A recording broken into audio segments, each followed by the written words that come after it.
అరణ్యమందలి ఎడారి త్రోవను తిరుగులాడుచుండిరి. నివాసపురం ఏదియు వారికి దొరకకపోయేను. ఆకలి దప్పుల చేత వారి ప్రాణము వారిలో సొమ్మసిల్లెను. వారు కష్టకాలమందు యెహోవాకు మొరపెట్టిరి, వారిని విడిపించెను. వారొక నివాసపురము చేరునట్లు చక్కని త్రోవను ఆయన వారిని నడిపించెను. ఆయన కృపను బట్టియు నరులకు ఆయన చేయు ఆశ్చర్య కార్యము బట్టియు వారు యెహోవాకు కృతజ్ఞతాస్తుతులు చెల్లించుదురుగాక. ఎలయనగా ఆసకల ప్రాణమునకు ఆయన తృప్తిపరచి ఉన్నాడు. ఆకలి కొన్న వారి ప్రాణమును మేలుతో నింపి ఉన్నాడు. దేవుని ఆజ్ఞలకు లోబడక మహోన్నతుని తీర్మానము తృణీకరించినందున బాధ చేతను ఇనుప గట్ల చేతను బంధింపబడిన వారై చీకటిలోను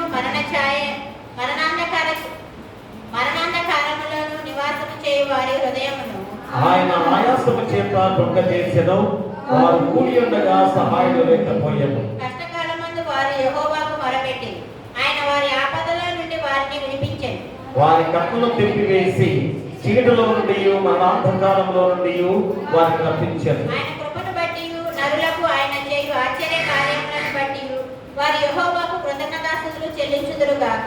ఏలయనగా ఆయన ఇత్తడితలను పగలగొట్టి ఉన్నాడు, ఇనుప గడియలను విరగొట్టి ఉన్నాడు. బుద్ధిహీనులు తమ దుష్ట ప్రవర్తన చేతను తమ దోషము చేతను బాధ తెచ్చుకొందురు. భోజన ప్రార్థనయు వారి ప్రాణములకు అసహ్యమగును, వారి మరణకాలములను సమర్పించుదురు. కష్టకాలమందు వారు యెహోవాకు మొరపెట్టి ఆయన వారి ఆపదల నుండి వారిని విడిపించెను. ఆయన తన వాక్కును పంపి వారిని బాగు చేసెను.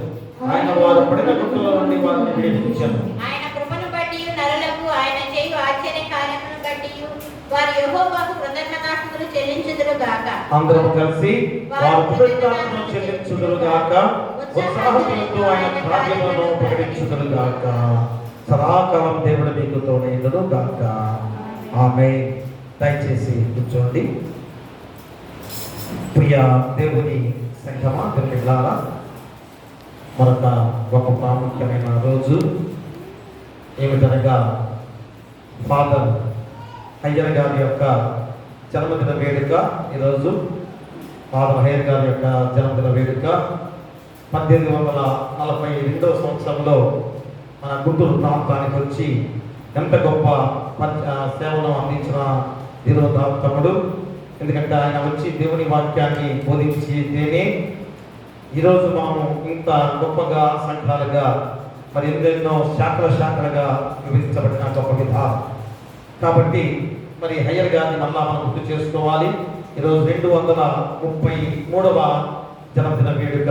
ఎందుకంటే జన్మదిన వేడుకలను మనం జరుపుకోం కనుక మరి అది గుర్తు చేసుకుంటూ అదంత గొప్ప విధానంలో మనకి ఆ పరిచయం చేసిన గొప్పవాడు కనుక మరొకసారి గుర్తు చేసుకుంటూ మరి ఉపవాసకుడికి ధ్యానం కూడా మనకు చక్కటి అవకాశంగా వచ్చింది కనుక ఆయన జ్ఞాపకం చేసుకోవాల్సిన గొప్ప విధానంలో మనం ఉన్నాం. ఆయన 10వ తారీఖు 7వ నెల 1793వ సంవత్సరంలో జన్మించిన ఫాదర్ అయ్యర్ గారు. కాబట్టి ఈరోజు ఆ జన్మదిన వేడుకను జరుపుకుంటూ మరి ఆ యొక్క అయ్యర్ గారికి మరొకసారి జన్మదిన శుభాకాంక్షలు. ఎందుకంటే దేవుని చెంతే ఉన్నాడు, ఆ గొప్ప సేవ ఆయన చేసిన గొప్ప విధానం. కాబట్టి మనందరం కూడా ఎంత ధన్యులమో మళ్ళా చెబుతున్నాను. ఎందుకంటే మరి మొట్టమొదటిగా దేవుని వాక్యాన్ని అందించడానికి ఇంత దూరం వచ్చి మనం గుంటూరు జిల్లాలో గుంటూరు ప్రాంతంలో దగ్గరగా ఉన్న మనందరం కూడా మరి ఎంత పటిష్టమైన సంఘస్థులుగా ఉండాలో కూడా గుర్తు చేసుకునే గొప్ప విధానం. కాబట్టి మరొకసారి గుర్తు చేసుకుంటూ మరి ఆయన ఎంత గొప్ప దీవెనకరమైన విధానంలో 42వ సంవత్సరం 1842లో వచ్చాడు. ఆయన పుట్టిందేమో 1793 10వ తారీఖు 7వ నెల, చనిపోయింది 1873వ సంవత్సరం 7వ తారీఖు 11వ నెల 1873వ సంవత్సరంలో మరణించాడు. అంటే ఎంత దీవెనకర విధానంలో అతను చేసిన సేవ, తన జీవితం అంతా కూడా దేవునికి సమర్పించుకున్న ఆ విధానాన్ని మనం గుర్తు చేసుకోవాలి. కాబట్టి మరొకసారి మరి ఆ దేవుని చెంత ఉన్న ఫాదర్ అయ్యర్ గారికి, ఫాదర్ జాన్ క్రిస్టియన్ ఫెల్డింగ్ అయ్యర్ గారికి జన్మదిన శుభాకాంక్షలు తెలియజేసే విధానంలో మరి మనందరం కూడా ఈరోజు ఇంతగా రుణపడిన గొప్ప విధానంలో ఆ దేవాది దేవునికి కూడా వందనాలు చెల్లించుకుంటూ ఈ గొప్ప ఉపవాస కోడికలో పాల్గొన్న మనందరం కూడా మరొకసారి దేవాది దేవుని వందనాలు చెల్లించుకొని మీ అందరికి కూడా నిండు వందనాలు తెలియజేస్తూ ఉన్నా. ఈరోజు మనకి ఇచ్చిన లేఖన భాగముగా ఎజ్రా గ్రంథము 8వ అధ్యాయం 21 నుంచి 23 వచనాలు దయచేసి ఎవరైనా వచ్చి చదవలసిందిగా కోరి ప్రార్థిస్తున్నాం. ఎజ్రా గ్రంథము 8వ అధ్యాయము 21 నుంచి 23 వచనాలు ఎవరైనా వచ్చి చదవండి దయచేసి.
ఉపవాస కూడిక ఏర్పాటు చేయబడిన మేము కాకలి కాకలి పాఠ్య భాగము ఎజ్రా గ్రంథము 8వ అధ్యాయము 21 నుంచి 23 వచనములు వస్తుంది.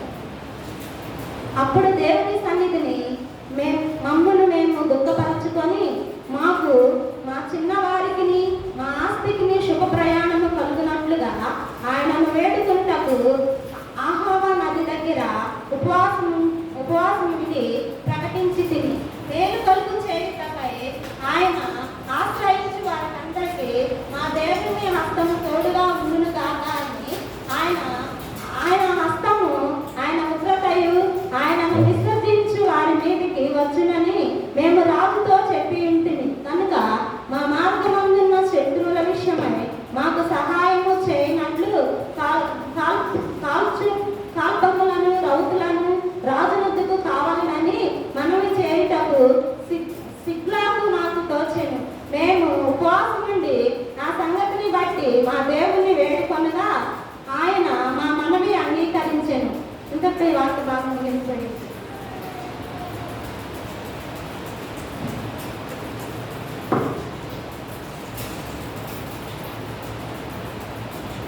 క్రైస్తవ కీర్తన పుస్తకం నుంచి ప్రార్థన వినని పావడాన్ని పాటలాడుకుందాం. ప్రార్థన వినని పావనుడా ప్రార్థన మాకు నేర్పుమయా. ప్రార్థన వినని పావనుడా ప్రార్థన మాకు నేర్పుమయా.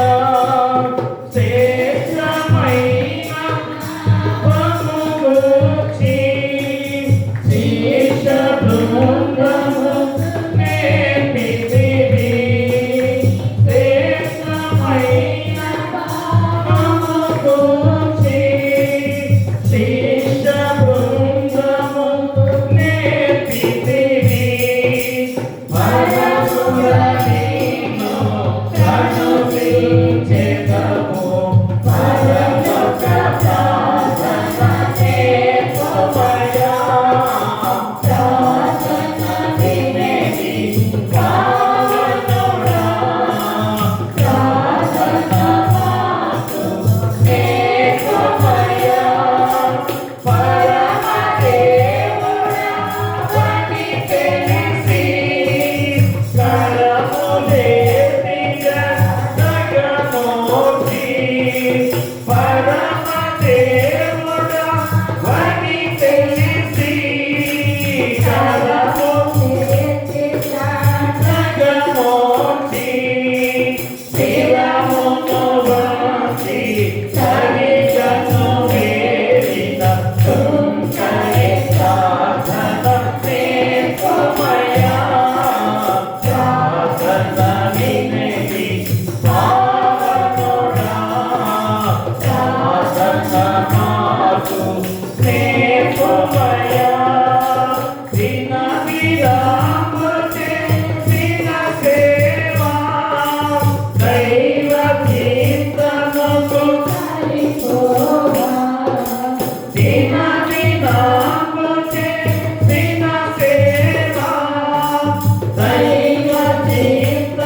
మన తండ్రి దేవుడి నుండి మన ప్రభు అయిన యేసుక్రీస్తు నుండి కృపయు సమాధానం మీకు కలుగును గాక.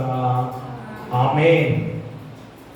ప్రియ దేవుని సంగమా దేవులారా, మరొక ప్రాముఖ్యమైన సమయంలోకి మనం ప్రవేశించున్నాం. మరి మనది శుక్రవారము, నెలలో మొదటి శుక్రవారము. ఉపవాస కూడిక కొన్ని కారణాల ద్వారా తరలేదు కనుక మళ్ళా మనము ఈ వారము ఏర్పాటు చేసుకున్నాం. ఎందుకనగా ప్రాముఖ్యమైన రోజులు కనుక, ఎందుకంటే పిల్లలు చదువు విషయాల్లో నూతనంగా ప్రమోషన్లతో పై తరగతులు వెళ్ళారు. హాస్టల్లో జాయిన్ అయిన బిడ్డలు ఉన్నారు. మరి బిడ్డలు చిన్న బిడ్డలు కూడా మరి వారు కూడా ప్రమోషన్లతో ప్రయాణం చేస్తున్న విధానం. అలాగనే వ్యవసాయం చాలా ప్రాముఖ్యమైన వ్యవసాయ విషయంలో కూడా ఈ రెండు ప్రధానమైన అంశాలతో ఈ ఉపవాస కూడిక ధ్యానాన్ని మరి ఏర్పాటు చేసుకునే గొప్ప విధానం ద్వారా నడిపిస్తున్న విధానం. తర్వాత ఇంకా ఉన్నాయి ఏంటంటే ఆర్థిక ఇబ్బందులు కానీ ఆరోగ్య సమస్యలతో మరి ప్రతి నిత్యం కూడా దాని గురించి మనం ప్రార్థన చేసుకుంటూ ఉన్నాం. మరి అవన్నీ కూడా మనకు ప్రతి నెల కూడా ఈ ఉపవాస కూడిక ద్వారా దేవుని విజ్ఞాపన చేసుకునే గొప్ప సమయముగా ఈ గొప్ప సమయాన్ని దేవుడు మనకు అనుగ్రహించి ఉన్నారు. మరి మనము మర్చిపోకూడదు. ఈ ప్రార్థన అనేది ఏదో ఆహారం మానివేసి నేను 3 గంటల దాకా ఉపవాసం చేశాను అది చాలు అనుకునే విధానము కాదు. మా ఉపవాసము అనేది చాలా సందర్భాల్లో కూడా గుర్తు చేశారు. ఏంటనగా ఉపనగా దగ్గరగా వాసనగా నివసించుట, దేవునికి దగ్గరగా ఉండి నివసించే ఆ గొప్ప సమయాన్ని ఈరోజు మనం గుర్తు చేసే ఉపవాస కూడిక. కాబట్టి ఈరోజు మళ్ళా ఎందుకు ఈ ఎక్స్ట్రా గ్రంథము మనము ఎందుకు ఈ వాక్య భాగాన్ని తీసుకున్నాం? ఇది చాలా సందర్భాల్లో కూడా ఈ ఉపవాస కూడిక ధ్యానాల్లో చెప్తున్న వాక్యమే. కానీ ఈరోజు మన అప్పుల యొక్క ప్రయాణాలు అంటే చదువుకునే విధానాలు కానీ వ్యవసాయ రైతులు ప్రాముఖ్యంగా లోకమంతా కూడా వ్యవసాయం చాలా అవసరమైంది కదా. మా వ్యవసాయం అనేది లేకపోతే మనకు ఆహారం ఎలాగా? ఏ దేశానికి తగ్గట్టు ఆ దేశానికి ఆహారము భూమిలోంచి పడే ఆహారం ద్వారానే మనము ఇంత ఆరోగ్యకరంగా దేవుడు దీవించిన గొప్ప విధానం. కాబట్టి ఆ వ్యవసాయ విషయంలో ఆ వ్యవసాయ పంటదారులుగా రైతుల కొరకు మనం ఖచ్చితంగా ప్రార్థన చేయాలి. అయ్యా నాకు భూమి లేదు, నేను పంట పండించలేదు కదా, నాకెందుకు అనుకుంటున్నారా? అందుకనే ఈ భయంకరమైన కరువుగా ఈ లోకంలో ఎలాంటి పరిస్థితుల్లో వ్యవసాయదారులు వ్యవసాయ రైతులు ఎంత బాధాకరమైన విధానంలో వ్యవసాయాన్ని పండిస్తూ ఉన్నారు. ఎందుకంటే చక్కగా పండిన తర్వాత భయంకర తుఫాన్లు వస్తున్నాయి. మరి ముందేమో నీరు లేక అల్లాడిపోతున్న పంట రైతులు ఎంతో మంది ఇబ్బంది పడుతున్న విధానం కదా. మరి ఎలాంటి పరిస్థితులుగా ఉన్నాయో ఖచ్చితంగా వారి గురించి మనం ఉపవాస కూడిక ధ్యానంలో ప్రార్థన చేయాలి. ఏదో పాస్టర్ గారు ఒక్కరు చేస్తే సరిపోతుంది అనే భావన ఉండకూడదు. అందరూ సమానమే. మా సంఘమంతా కూడా ఏకమై చేసే ప్రార్థన దేవుడు ఆలకిస్తాడు. అందుకని ఈ ప్రార్థనా మందిరాన్ని ఎందుకు కట్టుకున్నాం? ఈ పరిశుద్ధాలయాన్ని ఎందుకు మనం నిర్మించుకున్నాం?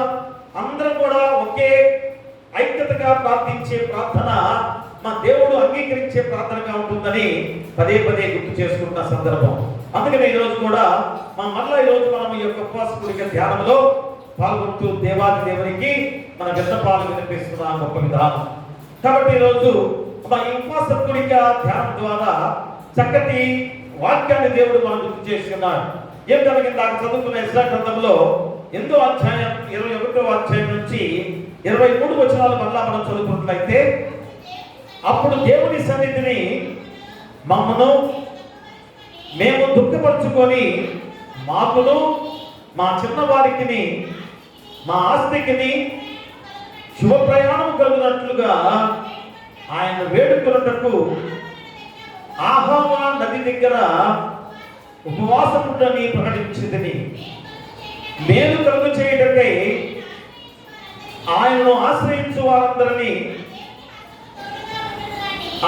ఆయన హస్తము తోడుగా ఉండును, కానీ ఆయన హస్తమును ఆయన ఉగ్రతయు ఆయన విసర్జించు వారందరి మీదకి వచ్చునని మేము రాజుతో చెప్పి ఉంటిమి. కనుక మార్గమందున్న శత్రుల విషయమై మాకు సహాయము చేయనట్లు కాల్బలమును రౌతులను రాజునొద్ద కావలనని ఆ మనవి చేయుటకు సిగ్గు నాకు తెచ్చనం. మేము ఉపవాసం ఉండి ఆ సంగతిని బట్టి మా దేవుణ్ణి వేడుకొనగా ఆయన మా మనవిని అంగీకరించెను. ప్రియమురా, చూడండి 22వ వచనాన్ని మూలవాక్యంగా చూసుకున్నట్లయితే, మేలు కలుగు చేయటకై ఆయనను ఆశ్రయించు వారికి అందరికీ మా దేవుని హస్తము తోడుగా ఉండును. చూడండి, ఈ ఉపవాస కూడిక యొక్క ఉద్దేశాన్ని ఈ ఒక్క వచనంలో మనం గుర్తు చేస్తున్నారు. మా ఈ ఉపవాస కూడిక యొక్క ఉద్దేశాన్ని ఈ ఒక్క వచనం ద్వారా నేను గుర్తు చేస్తున్నాను. ఏమని? మేలు కలుగు చేయటకై ఆయనను ఆశ్రయించు వారికి అందరికీ మా దేవుని హస్తము తోడుగా ఉండును. చూసారా, ఎలాగా దేవుని ఆశ్రయించే వారిగా ఉన్నట్లయితే దేవుని హస్తము తోడుగా ఉంటుంది. మా దేవుని హస్తం ఎలాగా తోడుగా ఉంటుందో మరోసారి గుర్తు చేసుకునే గొప్ప వాక్య భాగానికి మనం గుర్తు చేసి ఉన్నారు. అందుకని ఈరోజు మన అంశం ఏదనగా ఉపవాసం ద్వారా దేవుని శక్తిని అనుభవించే జీవితం. మా ఉపవాసం ద్వారా దేవుని శక్తిని అనుభవించే జీవితము. చూసారా, అంటే దేవుని శక్తిని ఎలాగా మనం అనుభవించే వారిగా ఉండాలంటే ఏం చేయాలి? ఈ ఉపవాసం ద్వారానే. చూడండి, ఉపవాసం కూడిక అనేది ఎంత ప్రాముఖ్యమైందో నీకు తెలియజేస్తూ ఈ యొక్క వాక్యాన్ని గుర్తు చేస్తున్నప్పుడు ఇక్కడ ఎజ్రా ఆ జరిగిన సంఘటన ఈరోజు మనకు తెలియజేసే గొప్ప సందర్భం. కాబట్టి మన దేవుని ఎదుట మనల్ని మనం తగ్గించుకొని మనకును మన పిల్లలకును మన ఆస్తికి సన్మార్గమును అనుభవించినట్లు ఆయన వేడుకొనుటకై ఆహావా నది యొక్క ఉపవాసము ప్రకటించింది. చూసారా, మా దేవుని కొరకు ఉపవాసం ప్రకటించింది. మన దేవుని ఎదుట మనలను మనం తగ్గించుకొని మనకును మన పిల్లలకును మన ఆస్తికిని వీటన్నిటికి కూడా ఏ విధంగా దేవుని కృప తోడుగా ఉండాలని, దేవుని హస్తము తోడుగా ఉండాలని ఈ ఉపవాసాన్ని ప్రకటించిన గొప్ప సందర్భం. కాబట్టి ఈరోజు కూడా మనం అదే ఉపవాసాన్ని ప్రకటించుకుంటున్నాం. కాబట్టి మన జీవితాల్లో కొన్ని సందర్భాల్లో మన శక్తి, మన జ్ఞానము, మన సంపద, మన పరిచయాలు ఏవి కూడా సరిపోవని రోజు నీకు గుర్తు చేస్తున్నాడు. ప్రియా పిల్లారా, మా ఆలోచన చేయండి. మనం అనుకుంటున్నాం ఈ లోకంలో, అయ్యా నా శక్తి చాలా గొప్పది, నేను ధనవంతులుగా ఉన్నాను కనుక నేను ఏదైనా చేయగలను, నాకు బలం ఉంది కనుక నేను ఏదైనా చేయగలను, నాకు జ్ఞానం ఉంది కనుక నేను ఏదైనా చేయగలను అనుకునే విర్రవీగే మనస్తత్వాలతో ఉండే వారందరూ కూడా గుర్తు చేసుకోవాల్సిన గొప్ప వాక్యమే ఈరోజు. ఎందుకంటే మన జ్ఞానం కానీ, మన శక్తి కానీ, మన సంపద కానీ, మన పరిచయాలు అంటే ఎవరో నాకు అయ్యా పలానా పని కావాలంటే ఏమంటారు? అయ్యా నాకు పలానా మినిస్టర్ మాకు తెలుసు, లేకపోతే మా ప్రైమ్ మినిస్టరే మాకు తెలుసు, లేకపోతే ఇంకా ఎవరెవరో మాకు తెలుసు కదా. ఈ రోజు లోకంలో అదే ఎక్కువగా మాట్లాడుతుంటారు. మా అధికారులుగా ఉన్న వారి విషయంలో అయ్యా మాకు తెలుసు, ఆ పనులు మేము చేసుకోగలం అనే ధోరణితో మనందరం జీవిస్తున్నాం. అలాంటి వారందరూ కూడా ఈ వాక్యం ద్వారా చాలా జాగ్రత్తగా ఆలోచన చేసుకోవాలి. కాబట్టి మనం ఉంటున్న సమస్యలు పెద్దవిగా కనిపించే ఆ పెద్దవన్నీ కూడా ఈ లోకపరమైన విధానంలో ఆధారపడుతూ మనం జీవిస్తున్న వారిగా ఉన్నాం కదా. ఈ లోకంలో మనం కనిపించేవన్నీ కూడా మన కుటుంబానికి కానీ మనకు కానీ పెద్దవి. ఆ సమస్యలన్నీ కూడా మన జీవితానికి చాలా పెద్దవి. మరి ఇవి తీర్చేది ఎవరు? ఎవరో అధికారి కానీ, ఎవరో ప్రైమ్ మినిస్టర్లు కానీ, లేకపోతే పెద్ద ఆఫీసర్లు కానీ వారు పిలుస్తారనే ఆలోచనతో మనం జీవిస్తూ ఉంటాం. కానీ ప్రియా దేవుడారా, మరి ఈరోజు ఇన్ని పెద్ద సమస్యలు మనుషుల ద్వారా నేను ఏ విధంగా కూడా పొందుకోలేను అనుకునే వారందరూ కూడా ఎవరి సహాయం అడుగుతారు? మన ప్రతి మనిషి కూడా అడిగే ప్రతి ప్రశ్న కూడా అదే, ఏమని? ఇప్పుడు నన్ను ఎవరు కాపాడతారు కదా. ఈరోజు మనందరం కూడా ఆలోచన చేసుకోవాల్సిన కారణం ఏంటి? ఇప్పుడు నన్ను ఎవరు కాపాడతారు? నాకు ఒక సమస్య వచ్చింది, మనం ఆలోచన చేస్తుంది ఏంటి? నన్ను ఎవరు కాపాడతారు? ఈ ప్రశ్న అందరికి కూడా హృదయంలో ఇదే ప్రశ్నే. అందుకని మనిషి జీవితంలో చాలా చాలా సందర్భాల్లో ఏదో ఒక సందర్భంలో నాకు బలం ఉంది కనుక నాకు నేనే కాపాడుతాను అనుకుంటారు కదా. ఖచ్చితంగా మాటలు అనుకునే వారు చాలా మంది ఉన్నారు. నాకు బలం ఉంది, శక్తి ఉంది కనుక నాకు నేనే కాపాడుకోగలను. ఇంకేమంటారు? నాకు ధనం ఉంది కనుక ఆ ధనం చేత నాకు నేనే కాపాడుకోగలను అనుకుంటారు. ఇంకేమంటారు, మన పరిచయాలు. ఎవరెవరో నాకు పెద్ద పెద్ద మినిస్టర్లు తెలుసు కనుక ఆ పరిచయం ద్వారా నాకు వచ్చిన సమస్యలు తీర్చుకోగలను అనుకునే వారు కూడా లేకపోలేదు కదా. ఇంకేమంటారు, నా జ్ఞానం, నా తెలివి, దీంతో నా సమస్యలన్నీ కూడా పరిష్కరించుకోగలను అనుకునే వారు కూడా లేకపోలేదు ప్రియ కదా. కాబట్టి అప్పుడు మనకు కావలసింది ఏమిటి? ఈరోజు ఎన్ని సమస్యలు వచ్చాయి నీ జీవితంలో, నా జీవితంలో కానీ మనందరి జీవితంలో ఎన్నో సమస్యలు వచ్చాయి. ఎవరో మనిషి తీరుస్తాడు అనుకుంటుంటాం కదా, అది తీర్చకపోతే ఏమంటారు, ఆ మనిషిని తిరుగుతుంటారు కదా, ఎవరి మీద ఆధారపడతారు మనిషి మీద. ఆ మనిషిని ఏం చేస్తారు, చివరికి ఆ మనిషి చేయకపోతే ఆ మనిషిని దూషిస్తూ ఉంటాం మనందరం కూడా. కానీ దేవుని వాక్యం ద్వారా నువ్వు ఎవరిపై ఆధారపడాలని దేవుని వాక్యం చెబుతుంటే నువ్వు మనుషులపై ఎందుకు ఆధారపడాలి? అందుకని ఈరోజు ఈ వాక్య భాగం ద్వారా ఎజ్రా చేసిన ఈ గొప్ప కార్యాన్ని మనకు ఈరోజు గుర్తు చేస్తున్నాడు. దేవుని సహాయం కొరకు ఎజ్రా అలాంటి పరిస్థితుల్లో ఉన్నప్పుడు దేవుని సహాయం అడిగిన గొప్ప విధానాన్ని ఈరోజు మనకు గుర్తు చేస్తున్నాడు. ఎందుకని బబులోను నుండి యెరూషలేముకు దాదాపు 1500 కిలోమీటర్లు. బబులోను సామ్రాజ్యం నుండి యెరూషలేముకి దాదాపు 1500 కిలోమీటర్లు. 1500 కిలోమీటర్లు. మనం 2 కిలోమీటర్లు నడిస్తేనే ఆయాసం వస్తుంది కదా. 1500 కిలోమీటర్లు ప్రయాణం చేయాలి వీరందరూ కూడా. అలాంటి సమయాల్లో దేవుని ప్రజలు ఎన్నుకున్న ఆత్మీయ ఆయుధం ఏంటి? దేవుని ప్రజలుగా అలాంటి సమయాల్లో ఆత్మీయ ఆయుధం ఏంటి? ఉపవాస ధ్యానమే. ఉపవాస కూడికే. దేవునికి ఏ విధమైన ఉపవాస ధ్యానం ద్వారా నువ్వు దేవునికి విన్నవించుకుంటావో ఆ దేవుడు సహాయం చేసే గొప్ప విధానమే ఈరోజు ఉపవాస కూడిక ధ్యానం. కాబట్టి ఈరోజు బైబిల్లో ఉపవాసం అనేది కేవలము ఆహారం మాత్రము కాదు. పదే పదే ఎందుకు గుర్తు చేస్తున్నా అంటే మనందరూ ఉపవాసం చేశారంటే అర్థం ఏంటి? అయ్యా నేను 3 గంటల వరకు కూడా ఉపవాసంగా ఉన్నాను, ఆహారం మానివేశాను. అది కాదు ప్రాముఖ్యత. అది కాదు ప్రాముఖ్యత. ఏమని చెబుతున్నాడు? దేవుని సన్నిధిలో మనల్ని మనం తగ్గించుకొని చూడండి, మన ఉపవాసం అంటే ఏంటో నీకు గుర్తు చేస్తున్నాడు. దేవుని సన్నిధిలో మనకు మనముగా తగ్గించుకొని, ప్రభువా నీవు లేక నేను ఏమీ చేయలేను, నా జీవితాన్ని నడిపించేది నీవే అని ఒప్పుకుంటూ మా విశ్వాసాన్ని ప్రకటించే వారిగా ఉండాల్సిన బాధ్యతను ఈరోజు నీకు గుర్తు చేస్తున్నాడు. చూడండి, ఉపవాస కూడిక ధ్యానంలో నువ్వు చేసే విధానాన్ని నీకు గుర్తు చేస్తున్నాడు ప్రియదేమరా. అందుకని ఈరోజు ఎజ్రా గ్రంథంలో కూడా అలాంటి పరిస్థితిని ఈరోజు మనకు గుర్తు చేస్తున్నాడు. ఏమిటంగా ఎజ్రా యెరూషలేము ప్రయాణం చేస్తూ ఉన్నాడు. ఎందుకని? అక్కడ బందీలుగా ఉన్న సమయం, చెరలో ఉన్న సమయం, బబులోను చెరలో ఉన్న విధానం. అక్కడ నుంచి వారిని మళ్ళా తిరిగి దేవుడు యెరూషలేముకి నడిపిస్తున్నాడు. యెరూషలేము నడిపిస్తున్నాడు. అక్కడ ఎవరున్నారు? అక్కడ వారితో ఎవరున్నారు? చిన్నపిల్లలు ఉన్నారు, కుటుంబాలు ఉన్నాయి, దేవాలయానికి చెందిన బంగారం, వెండి, విలువైన పాత్రలు ఉన్నాయి. కానీ దారి మధ్యలో దొంగలు, దోచుకునే దొంగలు కూడా ఉన్నారు. ప్రమాదకరమైన శత్రువులు ఉన్నారు. అడవి మార్గం గుండా రావాలి. ఎన్నో జంతువులు ఉన్నాయి. ఎక్కడెక్కడ లోయలు ఉన్నాయో తెలియదు, ఎక్కడెక్కడ ఏమున్నాయో తెలియదు. అలాంటి మార్గంలో ప్రయాణం చేస్తున్న ఎజ్రా యొక్క యూదా జనాంగాన్ని ఎజ్రా నడిపిస్తూ తీసుకొస్తున్న సందర్భం అది. చూసారు. కాబట్టి ఎవరి సహాయం కావాలి? ఎవరున్నారు తోడు? ఇప్పుడు అక్కడేమో బబులోను చెరలో బందీలుగా ఉండి ఎంత భయంకరమైన స్థితిలో వారు ఉన్నారు. కాబట్టి ఎవరు తోడుగా ఉన్నారు? ఎవరు తోడు లేదు. అందుకనే దేవుడు ఎజ్రా నాయకుడిగా, ఎజ్రా ద్వారా నడిపించిన దేవాది దేవుడిగా ఉండగా వారిని నడిపిస్తున్న సందర్భం అది. కాబట్టి ఇప్పుడు రాజు దగ్గర నుండి సైన్యాన్ని అడగవచ్చు. ఎజ్రా అడిగితే రాజు సైతం కూడా సైన్యాన్ని ఇస్తాడు.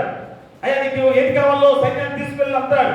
కానీ ఇక్కడ రాజు దగ్గర సైన్యాన్ని అడగకుండా ఎజ్రా ఎవరిని అడిగాడు? అయ్యా నా దేవుని హస్తము ఆయన వెతుకు వారందరి మీద క్షేమార్థముగా ఉంటుంది కనుక ఏ విధంగా ఆ రాజుతో ఏ విధంగా చెప్పారు? అక్కడ ఖచ్చితంగా మాకు దేవుడే సహాయకుగా ఉన్నాడు కనుక మేము ఉపవాసం నుండి ఆ శక్తిని బట్టి మా దేవుని వేడుకొనగా ఆయన మా మనవిని అంగీకరించెను. అంటే రాజు సహాయం అడగలేదు, రాజు సహాయం అడగలేదు. ఎందుకని? దేవుడే రాజు ద్వారా నడిపించే దేవుడు తోడుగా ఉన్నాడు. అంత దేవుడే తోడుగా ఉన్నప్పుడు రాజు సహాయం దేనికి? అది ఇక్కడ మనం గుర్తు చేసుకోవాల్సిన విషయం. అందుకనే మనిషి జీవితంలో ఖచ్చితంగా కొన్ని సందర్భాలు వచ్చే విధానంలో మన బలముగా కానీ మన శక్తి కానీ మన జ్ఞానము కానీ మన తెలివి కానీ ఏది కూడా ఉపయోగపడదు ప్రియులారా. ఎవరు కావాలి? దేవుని సహాయం తోడు కావాలి. మా దేవుని హస్తము తోడు కావాలి. ఆ హస్తం తోడుగా ఉన్నట్లయితే దేవుడు ఏ రీతిగా నేను నడిపిస్తాడో ఆ గొప్ప సందర్భాన్ని ఈరోజు నీకు గుర్తు చేస్తున్నాడు. కాబట్టి అమ్మ ఈరోజు దేవుని వేడుకునే విధానం ఎట్టిది? ఈ ఉపవాస ధ్యానం ద్వారానే. మా ఉపవాసంగా దేవుని దగ్గరగా ఉండి ప్రార్థించుటయే నీ యొక్క హృదయ స్థితిని మా పరిశుద్ధంగా మార్చుకొని దేవుని అడుగుతాయే. కాబట్టి ఈరోజు ఈ 4 అంశాల ద్వారా దేవుడు గుర్తు చేస్తున్నాడు. ఏంటంటే దేవుని శక్తిని అనుభవించే జీవితం నీకు కావాలంటే మా ఉపవాసం ద్వారానే. అదే కదా మన అంశం, ఉపవాసం ద్వారా దేవుని శక్తిని అనుభవించే జీవితం. కాబట్టి దేవుని శక్తి కావాలంటే ఏం చేయాలి? ఉపవాసం చేయాలి.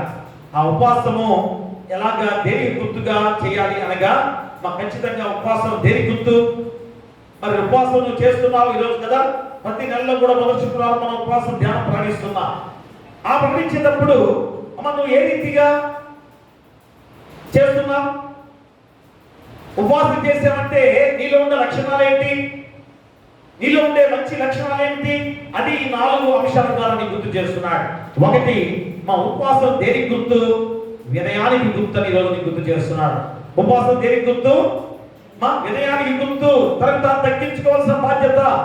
రెండోది, ఉపవాసము దేవుని మార్గాన్ని చూపిస్తుంది. మా రెండోది ఏంటి? ఉపవాసం దేవుని మార్గాన్ని చూపిస్తుంది. మూడవది, ఉపవాసం దేవుని రక్షణను అనుభవింపజేస్తుంది. మా దేవుని రక్షణను అనుభవింపజేస్తుంది ఉపవాసం. ఇక నాలుగవదిగా ఉపవాసం ఏం చేస్తుంది? దేవుని సమాధానాన్ని తెస్తుంది. ఉపవాసం ఏం చేస్తుంది? దేవుని సమాధానాన్ని తీసుకొస్తుంది. ఈ 4 మాటల ద్వారా మా ఉపవాసం ద్వారా దేవుని శక్తిని అనుభవించే జీవితం ఈరోజు మనందరం కూడా ఉండబోతుంది. అందుకని మొట్టమొదటి అంశం చెప్పుకుందాం. ఉపవాసం దేనికి గుర్తు? మొట్టమొదటి ఏంటి? వినయానికి గుర్తు. మొట్టమొదటి ఏంటి?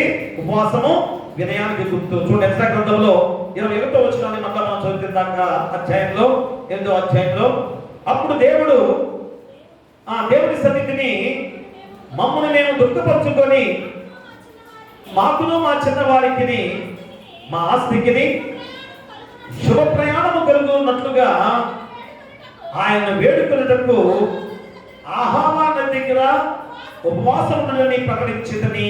ప్రియరా చూడండి, అనగా దేవుని సన్నిధిని మమ్మల్ని మేము దుఃఖపరుచుకొని మాకును మా చిన్నవారికి మా ఆస్తికిని శుభ ప్రయాణము కలిగినట్లుగా ఆయన వేడుకొనుటకు ఆహావా నది దగ్గర ఉపవాసములని ప్రకటించితని. చూసారా? అంటే ఎంత తగ్గింపు జీవితము! మా దేవుని సన్నిధిలో మనం తగ్గించుకోవాలి. మా తగ్గింపు గుణం మనలో ఉండాలి. మరి ఇన్ని సమయాల్లో మనము ఉపవాస గుడికి ధ్యానంలో పాల్గొన్నాం కదా. వినయంతో ఉండగలవా? నీకు నువ్వుగా తగ్గించుకొని ఉండగలవా? మా చిన్న విషయంలో నేను తగ్గేదేంటి? వాడికన్నా నేనేమో తక్కువ? అతనికన్నా నేనే తక్కువ? నేను సంపాదించుకుంటున్నాను, నా ధనము డబ్బు ఆస్తి ఐశ్వర్యము ఇంతుంచుకొని నేను ఇంతకు తగ్గాలి అన్న ఆలోచన ధోరణి మా లేదా ఉందా? ఒక్కసారి ఆలోచన చేస్తున్నారా? మా ఇంతగా ఉపవాస ధ్యానంలో పాల్గొనే అందరం కూడా వినయముతో ఉండగలుగుతున్నామా? తనను తగ్గించుకుని గుణముతో జీవిస్తున్నామా?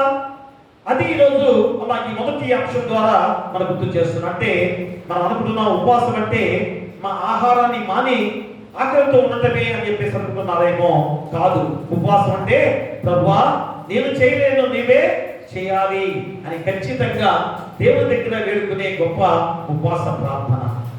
వివరా ఎవరాలి? ప్రభువా నేను చేయలేను, నీవే చేయాలి. అదే కదా నిర్గమకాండంలో 34వ అధ్యాయంలో మోషే నాయకుడిగా నడిపించే గొప్ప విధానాన్ని ఇక్కడ మనం గుర్తు చేస్తున్నాడు. చూడండి నిర్గమకాండం 34వ అధ్యాయంలో చూడండి, ఇక్కడ మోషే ద్వారా దేవుడు చేసిన ఆ గొప్ప కార్యాన్ని మనం గుర్తు చేస్తున్నాడు. చూడండి అక్కడ మొదటి వచనము చూడండి ఒకసారి. మరియు యెహోవా మోషేతో మొదటి పలకల బట్టి మరి 2 రాతి పలకలను చెక్కుము. నువ్వు పగలగొట్టిన మొదటి పలకల మీద ఉన్న వాక్యములను నేను ఈ పలకల మీద రాసేదను. ఉదయమునకు నీవు సిద్ధపడి ఉదయమున సీనాయి కొండ ఎక్కి అక్కడ శిఖరం మీద నా సన్నిధి నిలిచి ఉండవలెను. ఏ నరుడును నీతో ఈ కొండకు రాకూడదు, ఏ నరుడును ఈ కొండ మీద ఎక్కడైనాను కనబడకూడదు, ఈ కొండ ఎదుట గొర్రెలైనను ఎద్దునైనను మేయకూడదని సెలవించెను. పిల్లరా చూడండి, దేవుడు ఎంత గొప్ప కార్యం చేయడానికి మా మోషే నాయకుడిగా నడిపించే విధానంలో ఇదిగో 2 రాతి పలకలను ఏం తెలియాయి? ఆ 2 రాతి పలకలు ఏంటి? ఆజ్ఞలు. పిల్లరా దేవుడు ఆజ్ఞలు జారీ చేయబోతున్నాడు. ఓ ఇశ్రాయేలు జనాంగమా, నా ఆజ్ఞలు మీరు పాటించండి అని ఎంత గొప్ప విధానంలో ఆ ఆజ్ఞలు సిద్ధపరిచిన గొప్ప విధానాన్ని ఇక్కడ మనం గుర్తు చేస్తున్నాడు. అందుకని 28వ వచనం చదవండి ఒకసారి. అతను 40 రేయింబగళ్ళు యెహోవాతో కూడా అక్కడ ఉండాను. అతడు భోజనం చేయలేదు, నీళ్లు త్రాగలేదు. అంతలో ఆయన ఆ నిబంధన వాక్యములను అనగా 10 ఆజ్ఞలను ఆ పలకల మీద రాశాను. పిల్లరా మా 10 ఆజ్ఞలు ఎలా వచ్చాయో అర్థం చేసుకుంటున్నారా? చూడండి, మనలాంటి మానవుడు, మనలాంటి సహోదరుడు మోషే మరి ఎంత దీవెనకర విధానంలో దేవుడు ఏర్పాటు చేసుకున్నాడు. మరి నేను ఏర్పాటు చేసుకోలేదా? నన్ను ఏర్పాటు చేసుకోలేదా? మనందరినీ కూడా ఏర్పాటు చేసుకున్న దేవుడు. మా మోషే కూడా మనలాంటి వాడే.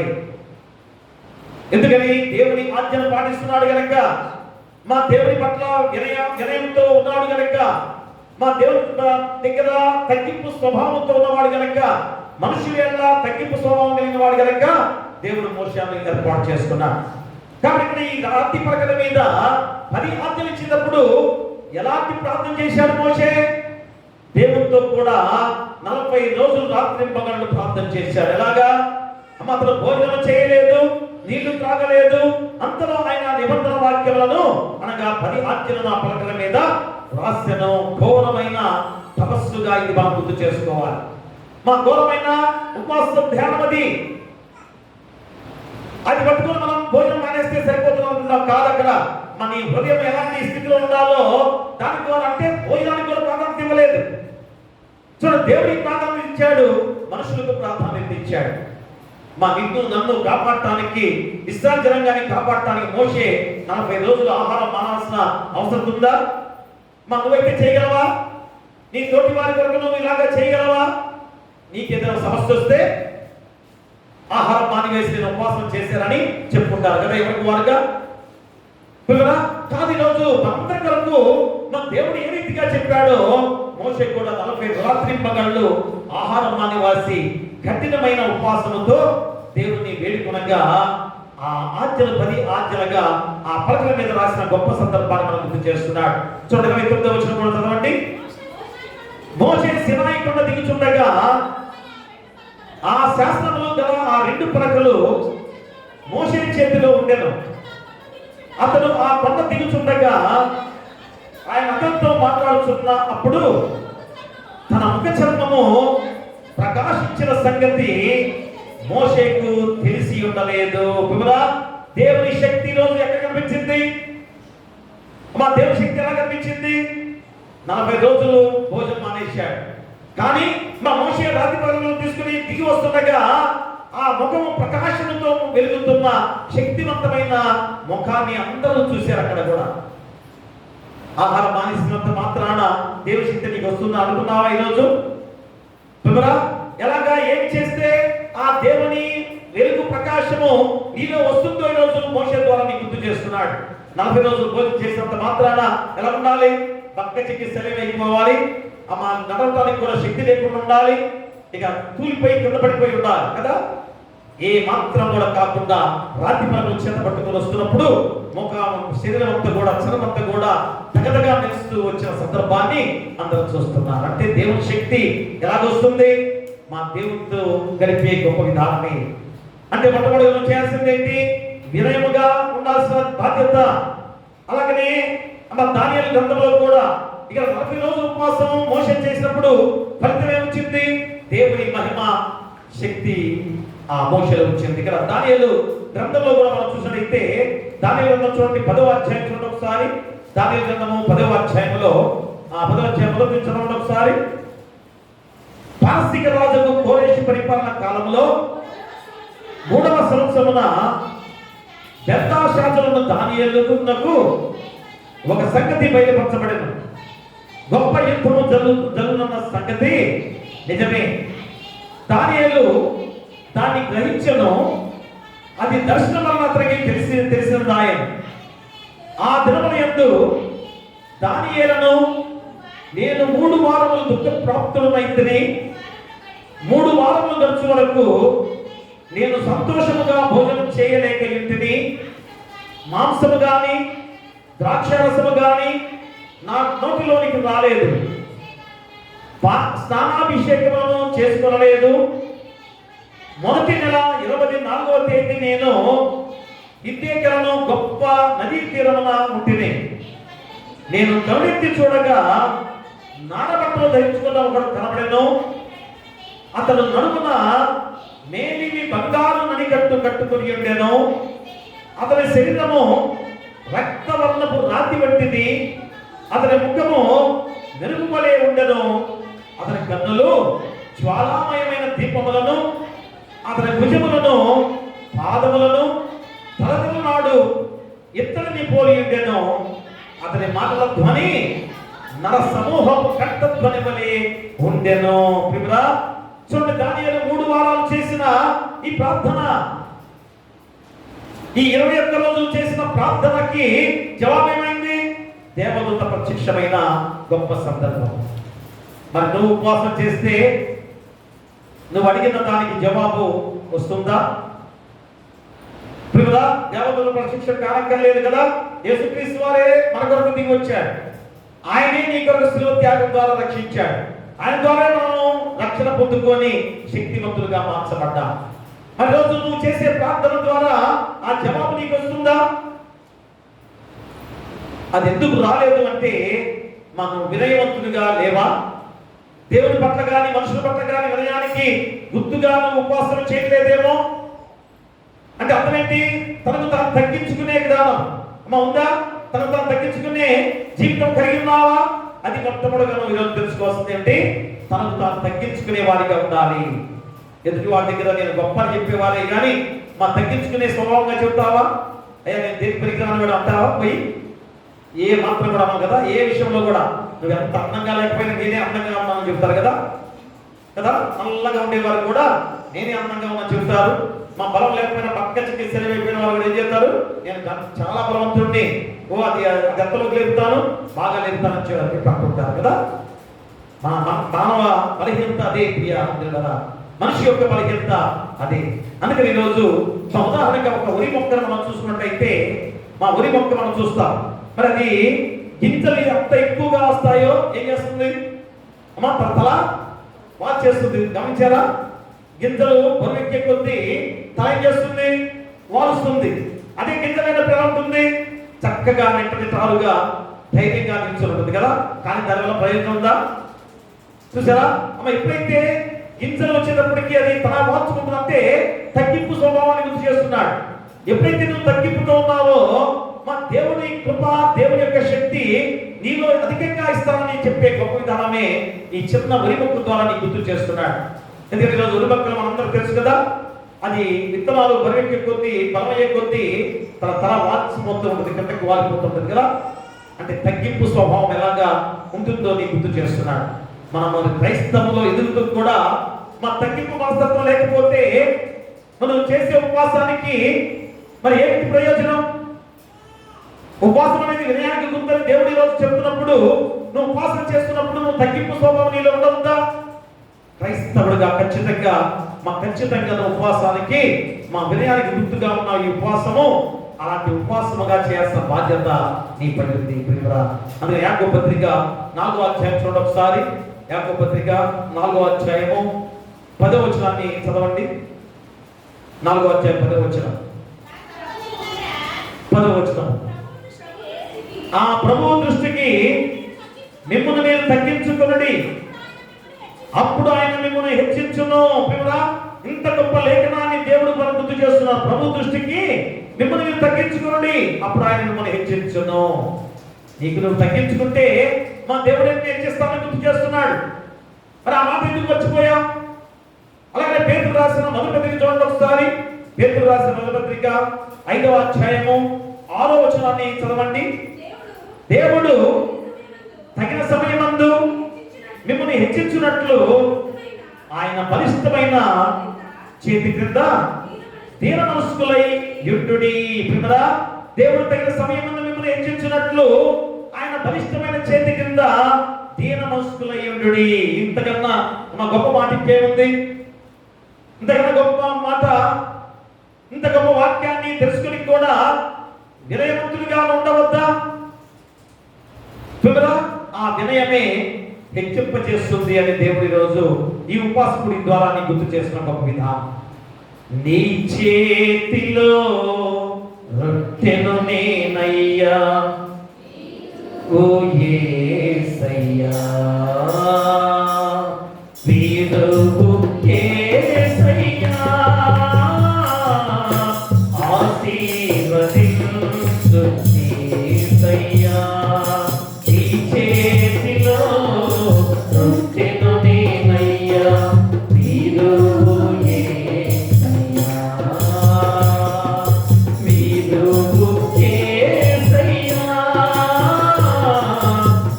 ఆశీర్వదించు యేసయ్యా. నీ చేతిలో రొట్టెను నేనయ్యా, వీరువు యేసయ్యా.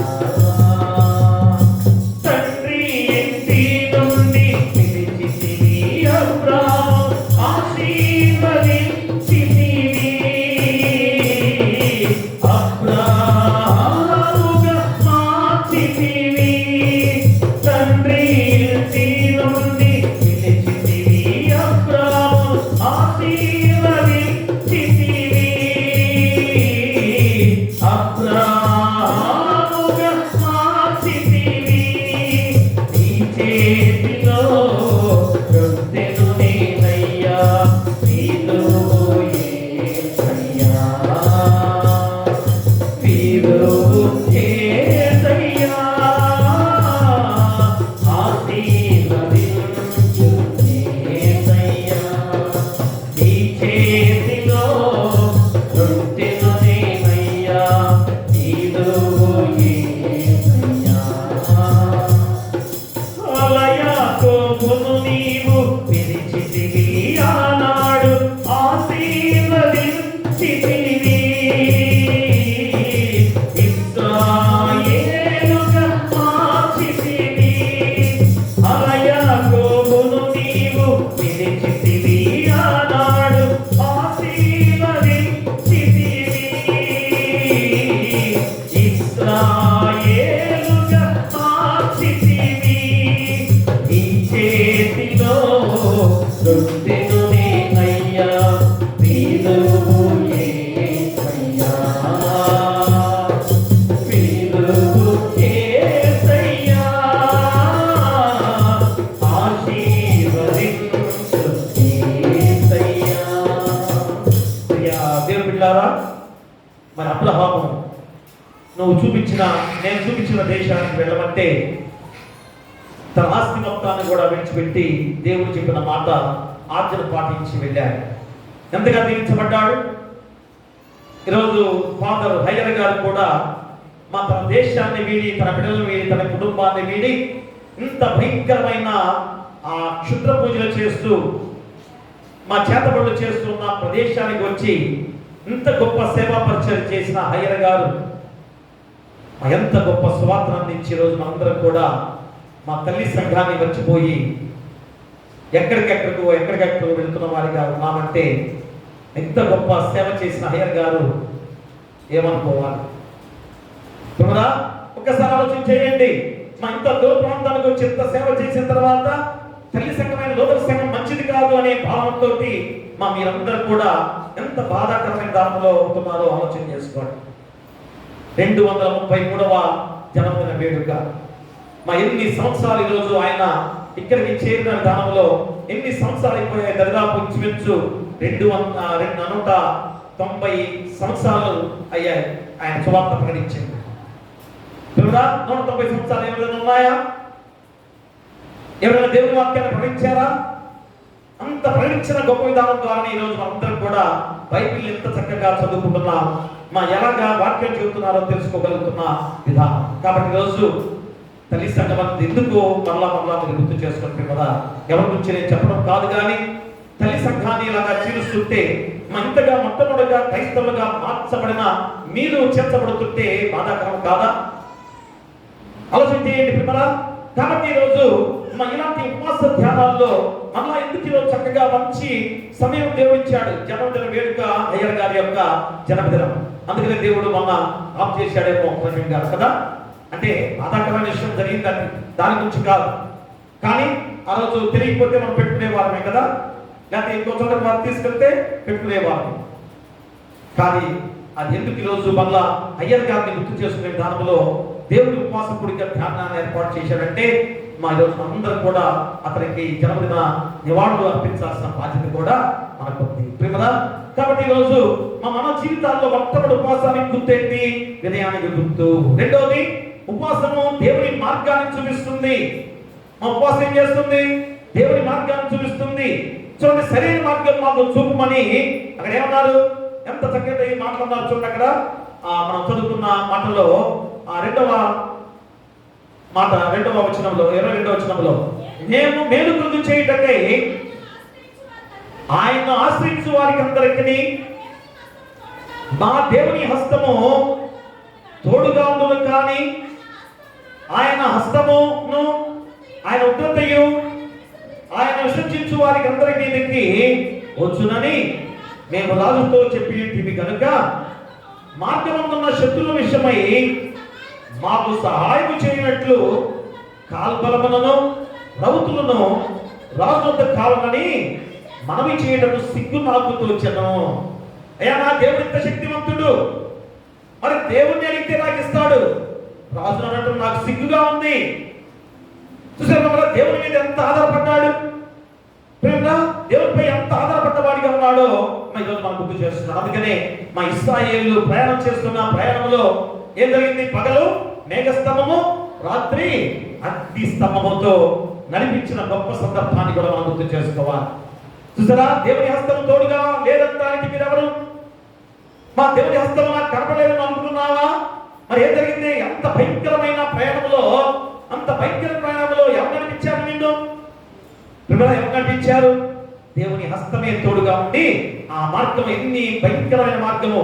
దొంగలు దోచుకుంటే ఉన్నారు, శత్రువులు ఉన్నారు, అలాగనే జంతువులు, క్రూరమైన జంతువులు ఉన్నాయి, చిన్నపిల్లలు ఉన్నారు, కుటుంబం ఉంది, స్త్రీలు ఉన్నారు, బంగారం వెండి వార్త ఉన్నాయి. మరి ఇంత ఉండి దేవుడిపై ఆధారపడ్డారు. సైన్యం ఉంటున్నారు. ఇప్పుడు ఏం చేస్తున్నారు? ఒక మంత్రి దగ్గర కానీ, ఒక ముఖ్యమంత్రుల దగ్గర కానీ ఎంతమంది ఉంటారు? అటు ఇటు సెక్యూరిటీ గార్డ్స్ ఎంతమంది నల్ల దుస్తులు ధరించుకొని అడుగడుగున ఇంకా అమెరికాలో ఇంకా పటిష్టమైన విధానం. అంటే ప్రెసిడెంట్ దగ్గర ఉంటారు, కానీ మా చుట్టూరు ఎంత దూరం ఉంటాడో అంతకన్నా కొన్ని కిలోమీటర్ల దూరం ఆ చుట్టుపక్కల మొత్తం కూడా ఆ సెన్సార్తో ఉంటాయి. ఏదన్నా జరిగితే వెంటనే తెలిసిపోతుంది. ఎన్ని కిలోమీటర్లో అది ఎంత ఉంది లెక్క నాకు తెలియదు, గుర్తులేదు. అంత దూరం వరకు కూడా. అందుకనే అమెరికా ప్రెసిడెంట్ గారు ఒక్కలే వెళ్తుంటారు. ఎక్కడికి వెళ్ళినా కానీ, దేవాలయానికి వెళ్ళినా కానీ ఒక్కడే వస్తారు. చూడండి, అమెరికా ప్రెసిడెంట్ అయినా కానీ దేవాలయానికి వెళ్ళాల్సింది ఆదివారం, విశ్రాంతి దినం. ప్రపంచంలో అగ్రదేశం అది కదా. చూడండి, దేవుడు అయితే ఎంత భయభక్తులు. నిన్న ఆ ఫుట్బాల్లో కూడా గెలిచిన అతను ఏం చేశాడు? గెలిచిన అతను వెంటనే సిలువ పట్టుకున్నాడు. ఆ సిలువే నన్ను గెలిపించింది, నా దేవుడే నన్ను గెలిపించాడని ఆ స్టేడియం మొత్తం కూడా తిరిగి ఎంత గొప్పగా దేవుడు చాటుకున్నాడు. చూడండి, దేవుని హస్తము తోడు ఖచ్చితంగా మన పైన ఉంది. ఈరోజు ఇస్రాయేలు జనాంగాన్ని కూడా పగలు మేఘస్తంభము, రాత్రి అగ్నిస్తంభం వలె దేవుని హస్తము తోడుగా ఉండి నడిపించిన సందర్భాన్ని కూడా మనం తెలియజేస్తున్న విధానం. చూడండి, దినవృత్తాంతాలు 2వ గ్రంథం చూడండి ఒకసారి. దినవృత్తాంతాలు 2వ గ్రంథము 20వ అధ్యాయం చూడండి ఒకసారి. దినవృత్తాంతాలు 2వ గ్రంథము 20వ అధ్యాయం మొదటి వచనం చదవండి ఒకసారి. ఇది అయిన తర్వాత మోయాబీయులను, అమ్మోనీయులను, మోయోనీయులలో కొందరును దండెత్తి యెహోషాపాతు మీదికి వచ్చేది. అంతలో కొందరు వచ్చి సముద్రము ఆవల నుండి సిరియన తట్టు నుండి గొప్ప సైన్యం ఒకటి నీ మీదికి వచ్చుచున్నది, చిత్తగించుము. వారు అససోన్ తామారు అను ఎన్గేదిలో ఉన్నారని యెహోషాపాతుకు తెలియజేసింది. అందుకు యెహోషాపాతు భయపడి యెహోవా యందు విచారించుటకు మనస్సు నిలుపుకొని యూదా అంతర ఉపవాసమును ఆచరించవలెనని చాటింపగా, యూదా వారు యెహోవాను సహాయమును వేడుకొనుటకై కూడుకొనిరి. యెహోవా వద్ద విచారించుటకు యూదా పట్టణములన్నిటిలో నుండి జనులు వచ్చిరి. యెహోషాపాతు యెహోవా మందిరములో పద్మశాల ఎదుట సమాజముగా కూడిన యూదా యెరూషలేముల జనుల మధ్య నిలవబడి, మా పితరుల దేవ యెహోవా, నీవు ఆకాశమందు దేవుడవై ఉన్నావు, అన్యజనుల రాజ్యములను ఏలువాడవు నీవే. నీవు బాహుబలము గలవాడవు, పరాక్రమం గలవాడవు. నిన్ను ఎదిరించుటకు ఎవరికి నీ బలము చాలదు. నీ జనుడైన ఇశ్రాయేలు ఎదుట నుండి ఈ దేశపు కాపురస్తులను తోలివేసి నీ స్నేహితుడైన అబ్రహాము యొక్క సంతతికి దీన్ని శాశ్వతంగా ఇచ్చిన మా దేవుడవు నీవే. వారు అందులో నివాసము చేసి కీడైనను యుద్ధమైనను తీర్పైనను తెగులైనను కరువైనను మా మీదికి వచ్చినప్పుడు మేము ఈ మందిరము ఎదుటను నీ ఎదుటను నిలవబడి మా శ్రమలలో నీకు మొదలు పెట్టిన ఎడలా. చూడండి, ఎంత గొప్ప ప్రార్థన, ఎంత గొప్ప వేడుకోలు, ఎంత గొప్ప మాటలు ఈరోజు ఈ యొక్క దినవృత్తాంతాల 2వ గ్రంథం 20వ అధ్యాయంలో ఎంత గొప్పగా యెహోషాపాతు ద్వారా ఈ మాటలు మనందరం కూడా వింటున్నాం. ఈ రీతిగా మొదలుపెట్టిన సందర్భంలో ఏమన్నాడు అక్కడ, నీవు ఆలకించి మమ్మల్ని రక్షించుమని అనుకొని ఇచ్చిన నీ నామ ఘనత కొరకు ఈ పరిశుద్ధ స్థలమును కట్టించిరి. నీ పేరు ఈ మందిరమును పెట్టిన కదా. ఇశ్రాయేలు ఐగుప్తులో నుండి వచ్చినప్పుడు నువ్వు వాటి అమ్మోనీయులతో, మోయాబీయులతో, షేయులు మన్య వాసులతోనూ యుద్ధం చేయలేదు కదా. కనుక ఇశ్రాయేలు వారిని నిర్మూలన చేయక వారి యొద్ద నుండి తొలగిపోయేది. ప్రియరా, ఎంత గొప్ప వాక్యం చూడండి. ఇక్కడ ఖచ్చితంగా శత్రువులు వస్తున్నారు. అయ్యా, శత్రువులు మేము ఎదుర్కోలేము. ఇంత గొప్పగా 3 సైన్యాలుగా కలిసి వస్తున్నారు. మరి వారిని ఎదిరించాలంటే మాకు శక్తి చాలదు. ఏం చేయాలి? దేవుడే సహాయము. ప్రియరా, ఎవరి మీద ఆధారపడ్డాడు? యెహోషాపాతు దేవుడి మీద ఆధారపడ్డాడు, ఉపవాసం పాటించాడు. వెంటనే జరిగిన దగ్గర యుద్ధము యెహోవాదే. చూసారా, యుద్ధము యెహోవాదే, యుద్ధము యెహోవాదే, యుద్ధము యెహోవాదే, యుద్ధము యెహోవాదే. రాజులు మనకెవ్వరు లేరు, శూరులు మనకెవ్వరు లేరు, రాజులు మనకెవ్వరు లేరు, శూరులు మనకెవ్వరు లేరు. సైన్యములకు అధిపతి అయిన యెహోవా మన అండ. యుద్ధము యెహోవాదే, యుద్ధము యెహోవాదే, యుద్ధము యెహోవాదే, యుద్ధము యెహోవాదే. అపవాది అయిన సాతాను గర్జించు సింహము వలె వచ్చిన, అపవాది అయిన సాతాను గర్జించు సింహము వలె వచ్చిన, యూదా కోటకు సిద్ధమైన యేసయ్యా మన అండ. యుద్ధము యెహోవాదే, యుద్ధము యెహోవాదే, యుద్ధము యెహోవాదే, యుద్ధము యెహోవాదే. దగ్గర చదువుకోండి. ఆ యుద్ధం ఎలాగ గెలిచారో, మా యుద్ధంలో ఎలాగా గెలిపించాడో దేవుడు ప్రత్యక్షంగా మీరు చదువుకొని ఇంటికి వెళ్ళిన తర్వాత 20వ అధ్యాయం. మా వెంటనే మొత్తాన్ని కూడా పాల్గొలేడు. మా ఎవరు తోలేడు? ఈ ఇస్రాయేలు జనాంగం అంతా కూడా ఇక్కడే ఉన్నారు. మరి ఎవరు గెలిపించారు? దేవుడే. ప్రేమరా, దేవుడే యుద్ధం చేసి గెలిపించిన సందర్భమే అమ్మ ఈరోజు ఉపవాసం ద్వారా జరిగిన గొప్ప కార్యం. అందుకనే ఒక చిన్న పిల్లవాడు మా అడవిలో ప్రయాణం చేస్తూ ఉన్నాడు. ఒకడే ప్రయాణం చేయగలరా? చిన్నపిల్లవాడు ప్రయాణం చేస్తాడా? ఎవరితో ఉంటారు? ఎవరితో ఉంటారు? ఖచ్చితంగా తండ్రి కానీ తల్లి కానీ కదా. ముఖ్యంగా అడవిలో ప్రయాణం చేయాలంటే పురుషుడైన యజమానుడు ఉండాల్సిందే కదా. ఖచ్చితంగా మరి రోజు ఆ చిన్న పిల్లవాడు ధైర్యంగా ఉన్నాడంటే ఎవరి ధైర్యం చూసి? ఎవరి ధైర్యం చూసి? తండ్రి ధైర్యం చూసి తండ్రి చేతిని పట్టుకొని నడుస్తుంటాడు కదా. అడవిలో ఎంత చీకటైనా కానీ, ఎంత ఆ సింహాలు గర్జించినా కానీ తండ్రి నా చేతిలో ఉన్నాడు, తండ్రి చేయి హస్తము నాకు తోడుగా ఉంది కనుక నాకే భయం లేదు కదా. ఆ పిల్లవాడు ఏమాత్రం భయపడ్డు, ఎందుకంటే నా తండ్రి ఉన్నాడు. ఈరోజు మీ బిడ్డలకు కూడా మా తల్లిగా తండ్రిగా నీ హస్తం పట్టుకున్నప్పుడు ఏమాత్రం కూడా భయపడరు. ఎక్కడికైనా తీసుకెళ్ళినా కానీ వాళ్ళు తీసుకెళ్ళిస్తారు. అదే బయట వాడైతే కొద్దిగా సమస్య ఇస్తాడు, నేను రాత్రం అంటాడు. కానీ తండ్రి చేయి పట్టుకుంటే మా బిడ్డ ఏమాత్రం కూడా భయపడ్డాడు. ఖచ్చితంగా ఈరోజు దేవుని హస్తము నీకు తోడుగా ఉంది కనుక నువ్వు ఎందుకు భయపడుతున్నావు? భయపడ్డావు అంటే ఖచ్చితంగా అపవాది నీలో ప్రవేశిస్తుంది. ఏ మాత్రం కూడా భయపడవద్దు ప్రియరా. కాబట్టి మా దేవుని మార్గాన్ని చూపించే దేవుడు ఆయన ఉన్నాడు. ఆయన హస్తము నీకు తోడుగా ఉంది, పట్టుకున్నాడు.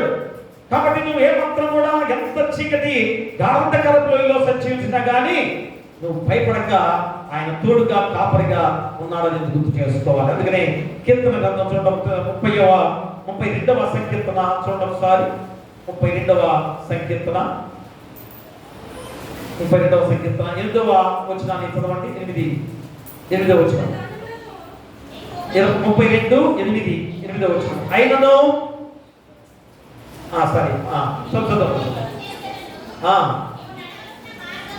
నీవు నడవలసిన మార్గమును నీకు బోధించేదను, నీ మీద దృష్టించి నీకు ఆలోచన చెప్పేదను, వివరా నీకు ఉపదేశం చేసేదను. నీవు నడవలసిన మార్గమును నీకు బోధించేదను, నీ మీద దృష్టించి నీకు ఆలోచన చెప్పేదను. వివరా చూసారా? తండ్రి తోడు, హస్తము తోడుగా ఉంటే ఎలాంటి గొప్ప విధానంలో ఆయన బోధించే మాటల ద్వారా నువ్వు ఎలాగా కాపాడబడతావో గుర్తు చేస్తున్నాడు. అలాగే సామెత గ్రంథం చూడండి ఒకసారి. సామెత గ్రంథంలో 3వ అధ్యాయం చూడండి. 3వ అధ్యాయము 5, 6 వచనాలు చదవండి ఒకసారి. 5, 6 వచనాలు. నీ స్వబుద్ధిని ఆధారము చేసుకొనక నీ పూర్ణ హృదయముతో యెహోవా యందు నమ్మిక ఉంచుము. నీ ప్రవర్తన అంతరియందు ఆయన అధికారమును ఒప్పుకొనుము.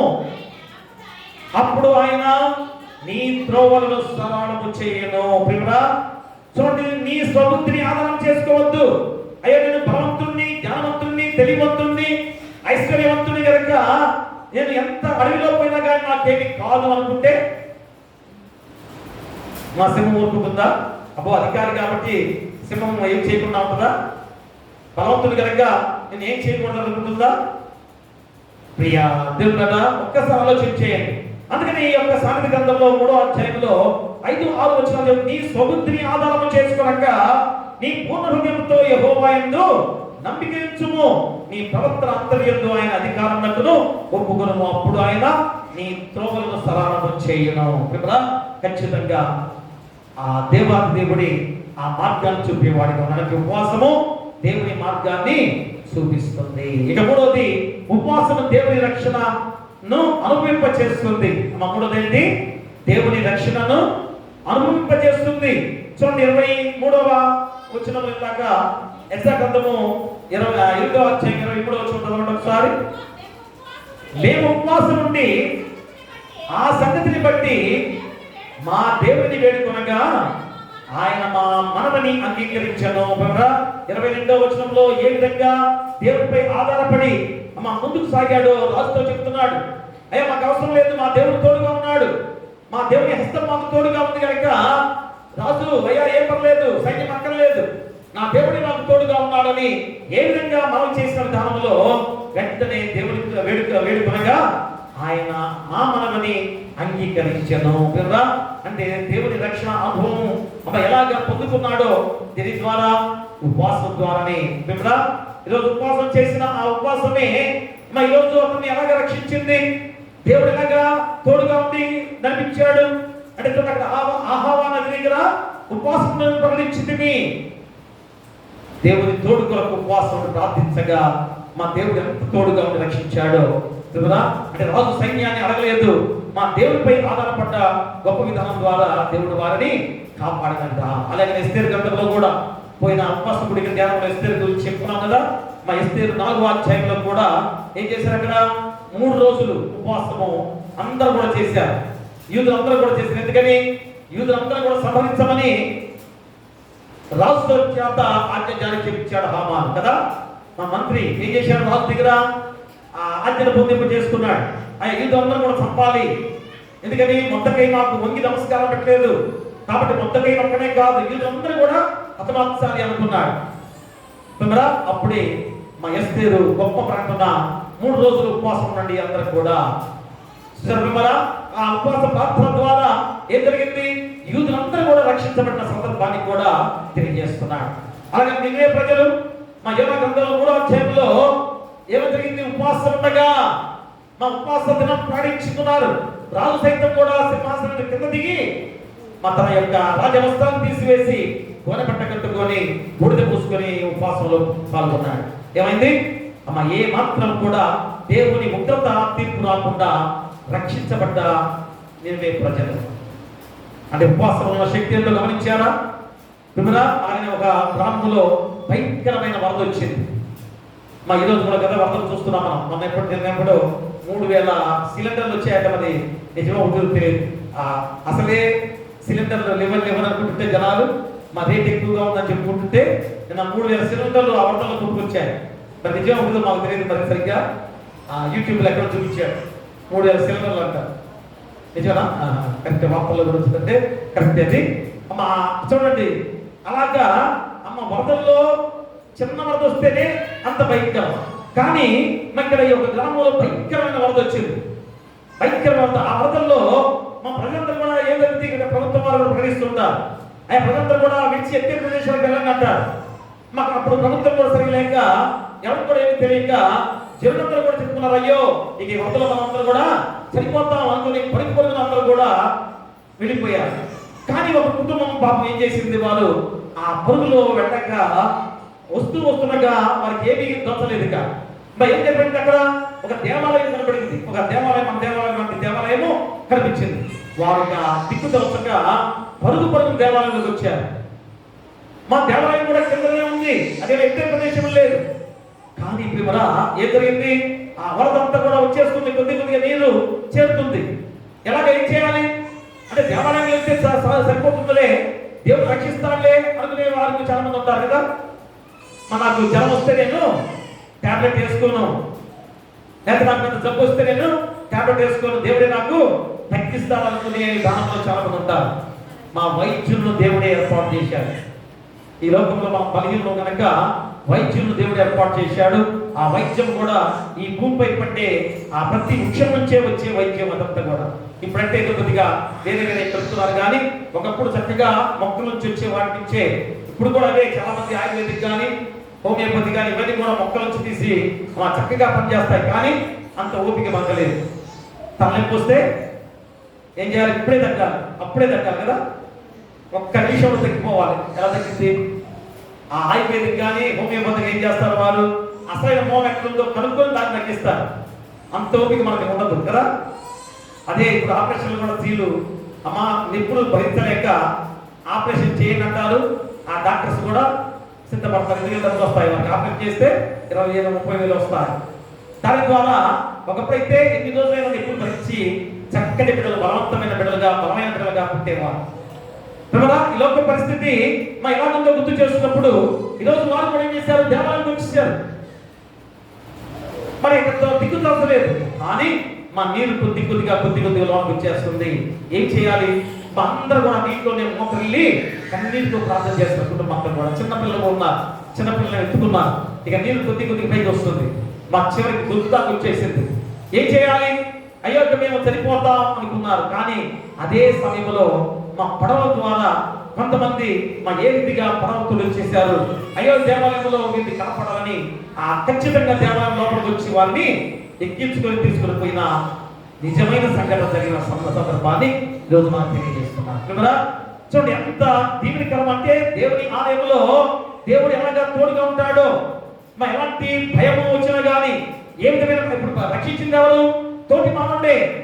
మా తోటి మానవుడుకున్న గుణం ఎలాంటిదో దాని ద్వారా నేను రక్షించింది. అంటే మనలో ఉన్న గుణ లక్షణాలు మంచిగా ఉండాలి.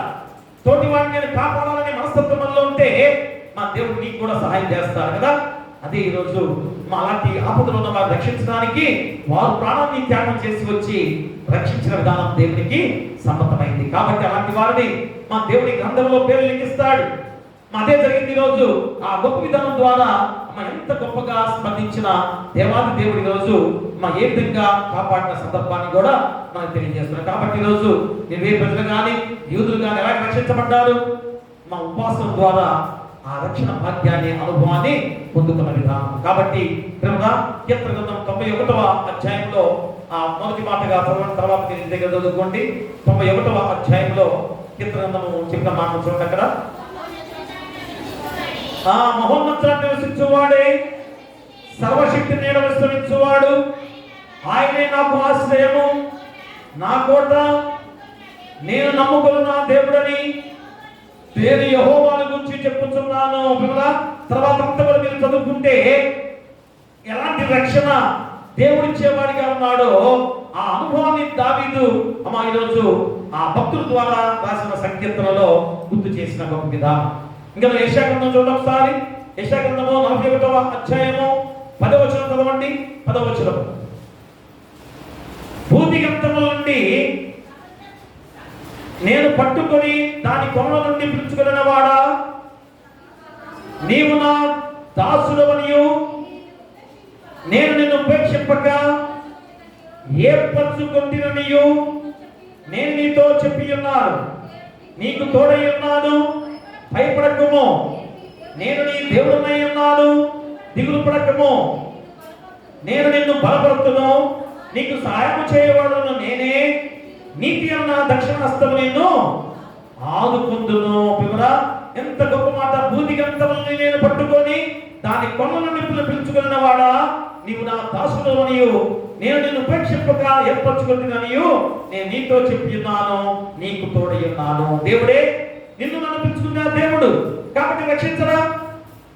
కాబట్టి ఆ ఉపవాసం ద్వారా దేవుని రక్షణను అనుభవింపచేసే గొప్ప విధానం. ఇక చివరిగా ఉపవాసము దేవుని సమాధానాన్ని తీసుకొస్తుంది. ఉపవాసం ఏం చేస్తుంది? దేవుని సమాధానాన్ని తెస్తుంది. ఖచ్చితంగా ఈరోజు ఎక్స్ట్రా గ్రంథంలో 8వ అధ్యాయంలో మనందరూ కూడా ఎలాగా ఉపవాసం చేశారో ఆ ఉపవాసం ద్వారా ఏ విధంగా దేవుడు ఆ మనల్ని ఆలకించి కాపాడిన గొప్ప సందర్భం. అంటే మేము ఉపవాసం ఉండి మనం దేవుని వేడుకుంటుంది, ఆయన మా మనవిని ఆలకించను. ఇది ఉపవాసం గొప్ప ఫలితాన్ని ఈరోజు మనం గుర్తు చేస్తున్నాడు. అంటే దేవుడు విన్నాడు, స్పందించాడు. మరి దేవుడు వినాలంటే నువ్వేం చేయాలి? దేవుడు స్పందించాలని నువ్వేం చేయాలి? ఉపవాసం. అంటే ఉపవాసం అంటే దేవుడి దగ్గరగా ఉంటామంటే అర్థం ఏంటి? నీ పరిశుద్ధ హృదయంతో, అపవిత్రమైన విధానం కాదు, మా పరిశుద్ధమైన హృదయంతో దేవుడిని అడగాల్సిన విధానంలో అడిగితే ఖచ్చితంగా నీకు అందిస్తానని దేవుడు వాగ్దానం చేస్తున్నాడు. కాబట్టి మా అన్న ఆమె కన్నీటి ప్రార్థనకు దేవుడు ఎంత గొప్ప బిడ్డలో సమయం లాంటి ప్రవక్తను అన్న జీవితం ఇచ్చాడు కాదా. ఏ విధంగా స్పందించిన గొప్ప విధానం ద్వారా అన్నకు ఎలాంటి సమాధానం ఇచ్చాడు కదా. తోటి భార్యతో తోటి విధానంలో ఎంతగా నవ్వుతుందో కదా. అయ్యో నా బిడ్డలు ఉన్నారు, నీకు లేదు అన్నప్పుడు ఎంత బాధ, ఎంత సమాధానం జీవితంతో ఉంది.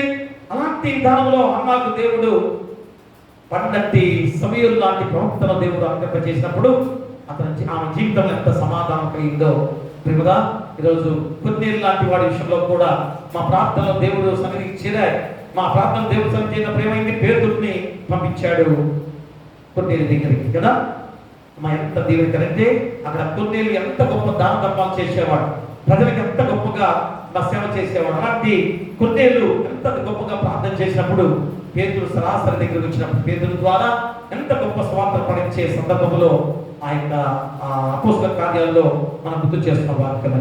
కాబట్టి ప్రేమలా ఈరోజు నీ జీవితంలో మా ఉపవాసం ద్వారా దేవుని సమాధానాన్ని మనం తీసుకొచ్చే విధంగా ఆ ఉపవాస ప్రార్థన ఉండాలి అని గుర్తు చేస్తున్నాడు. కాబట్టి ఇర్మియా గ్రంథం చూడండి ఒకసారి. ఇర్మియా గ్రంథము 33వ అధ్యాయం చూడండి ఒకసారి. ఇర్మియా గ్రంథము 33వ అధ్యాయము 3వ వచనం చదవండి.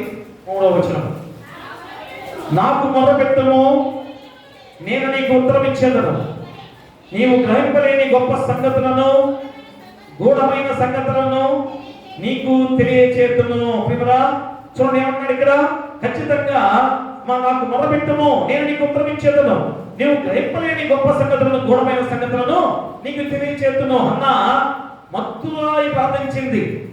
మా మత్తురాలి కన్నీటి ప్రార్థన చేసింది కనుకనే దేవుడు అన్న మొరని ఆలకించాడు. మా మనసు సంవత్సరమే సమయం లాంటి ప్రవక్తలను చెల్లింపచేసుకున్న గొప్ప తల్లి. ఎంత అద్భుతం కదా. మా ఈరోజు అంత గొప్పవాడిని అన్న జీవితంలో చెల్లింప చేసుకున్న గొప్ప విధానం. అందుకని మత్తయి సువార్త 5వ అధ్యాయం చూడండి ఒకసారి. మత్తయి సువార్త 7వ అధ్యాయం చూడండి ఒకసారి. మత్తయి సువార్త 7వ అధ్యాయము 7వ వచనాన్ని చదవండి. అడుగుడి మీకు ఇవ్వబడును, వెదకుడి మీకు దొరకును, తట్టుడి మీకు తీయబడును. ప్రేమరా అడుగుడి నీకు ఇవ్వబడును, వెదకుడి నీకు దొరకును, తట్టుడి నీకు తీయబడును. ఎలా అడుగుతున్నావు? మా దేవుని ఏ విధంగా అడుగుతున్నావు? ఇదిగో ఈ ప్రత్యేకమైన ఉపవాస కూడిక మా ప్రతి నెలలో మొదటి శుక్రవారంగా ఎందుకు ఏర్పాటు చేసుకుంటున్నామో ఆలోచన చేసుకోవాలి. ఎంత ప్రాముఖ్యమైన రోజు, ఎంతమంది వీడిపోయారు, ఎంతమంది లేకుండా పోయారు. ఎన్ని పనులున్న దేవుని ఆలయంలో మా ఖచ్చితంగా ధ్యానం చేసుకోవాల్సిన బాధ్యత మనపై ఉంది. శోధనలు ఎందుకు వస్తున్నాయి? కుటుంబాల్లో ఎందుకు సమస్యలు వస్తున్నాయి? ఎందుకు బాధాకరమైన స్థితుల్లో మనం జీవిస్తున్నాం? ఆర్థిక ఇబ్బందులు, అనారోగ్య సమస్యలు ఎందుకు వస్తున్నాయో ఆలోచన చేస్తున్నారా? మా దేవుని వేడుకొండలో అశ్రద్ధ చూపిస్తున్నా, మా దేవుని సన్నిధిలో కూర్చోడానికి ఎలాగా మనము ఏమీ లాభం అనుకుంటున్నాం.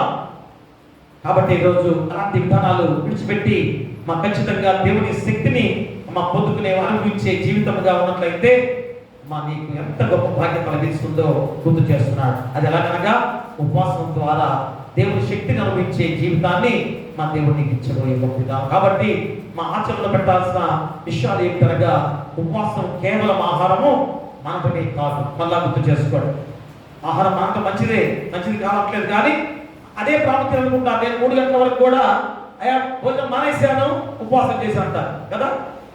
దాని ప్రాముఖ్యత అస్సలు కాదు. అంటే దేవుని దగ్గర వేడుకునే విధానంలో నువ్వు భోజనం మానేయటం అంతేగాని అసలైన ఉపవాసం ఏంటో ఈరోజు నీకు గుర్తు చేసిన సందర్భం. కాబట్టి పాపాన్ని విడిచి పరిశుద్ధతతో దేవుని దగ్గరికి రావాలి. అది ఉపవాసం అంటే. పాపాన్ని విడిచిపెట్టి పరిశుద్ధతతో దేవుని దగ్గర రావాలి. ఇంకను క్షమించే హృదయం కలిగి ఉండాలి.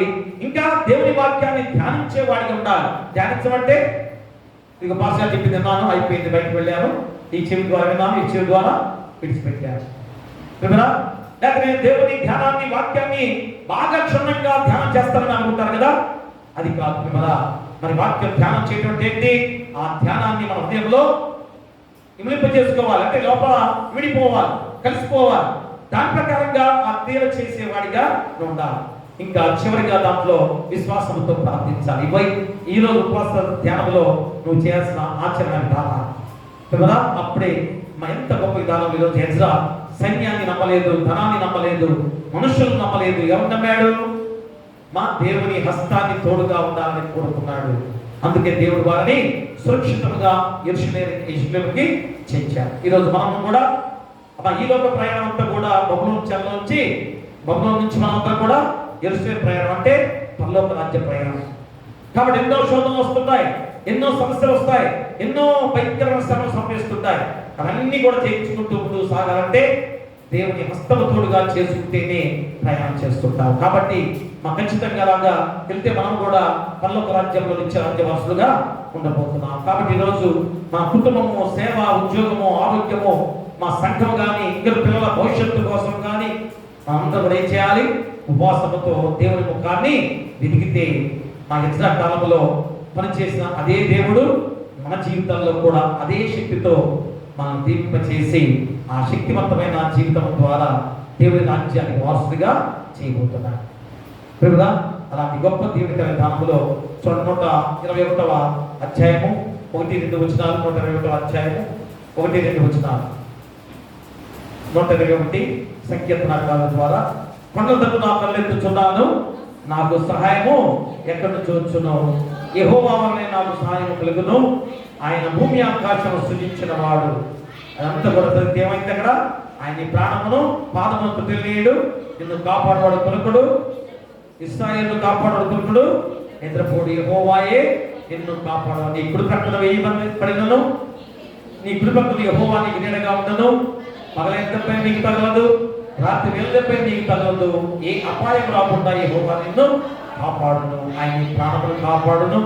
ఇది మొదలు నిరంతరం నీ రాకపోకలందు యెహోవా నిన్ను కాపాడును. ప్రియుడా, ఖచ్చితంగా ఆ రీతిగా ఆ శక్తివంతమైన ఆ దేవుని శక్తి అనుభవించే జీవితముగా ఉన్నట్లయితే మనం ఎంతో గొప్ప ధన్యకరంగా పరలోక రాజ్యానికి వారసుడిగా ఉండబోతున్నాం. అట్టి ఉపవాసము ఈరోజు నువ్వు చేసేవో లేదో ఆలోచన చేసుకొని మరి ఉపవాసం ద్వారా ఆ దేవుని శక్తిని పొందుకోవాలని ఏం చేయాలి? మొట్టమొదటిది మా వినయంతో ఉండాలి కదా. రెండవది, ఆ ఉపవాసం ఏం చేస్తుంది? దేవుని మార్గాన్ని చూపిస్తుంది. మూడవది, దేవుని రక్షణను అనుభవింపజేస్తుంది. నాలుగవది, దేవుని సమాధానాన్ని తెస్తుంది. ఈ 4 మాటల ద్వారా దేవాది దేవుడు నీకు దేవుని రాజ్యానికి వారసుడుగా నేను చేయబోతున్నాడు.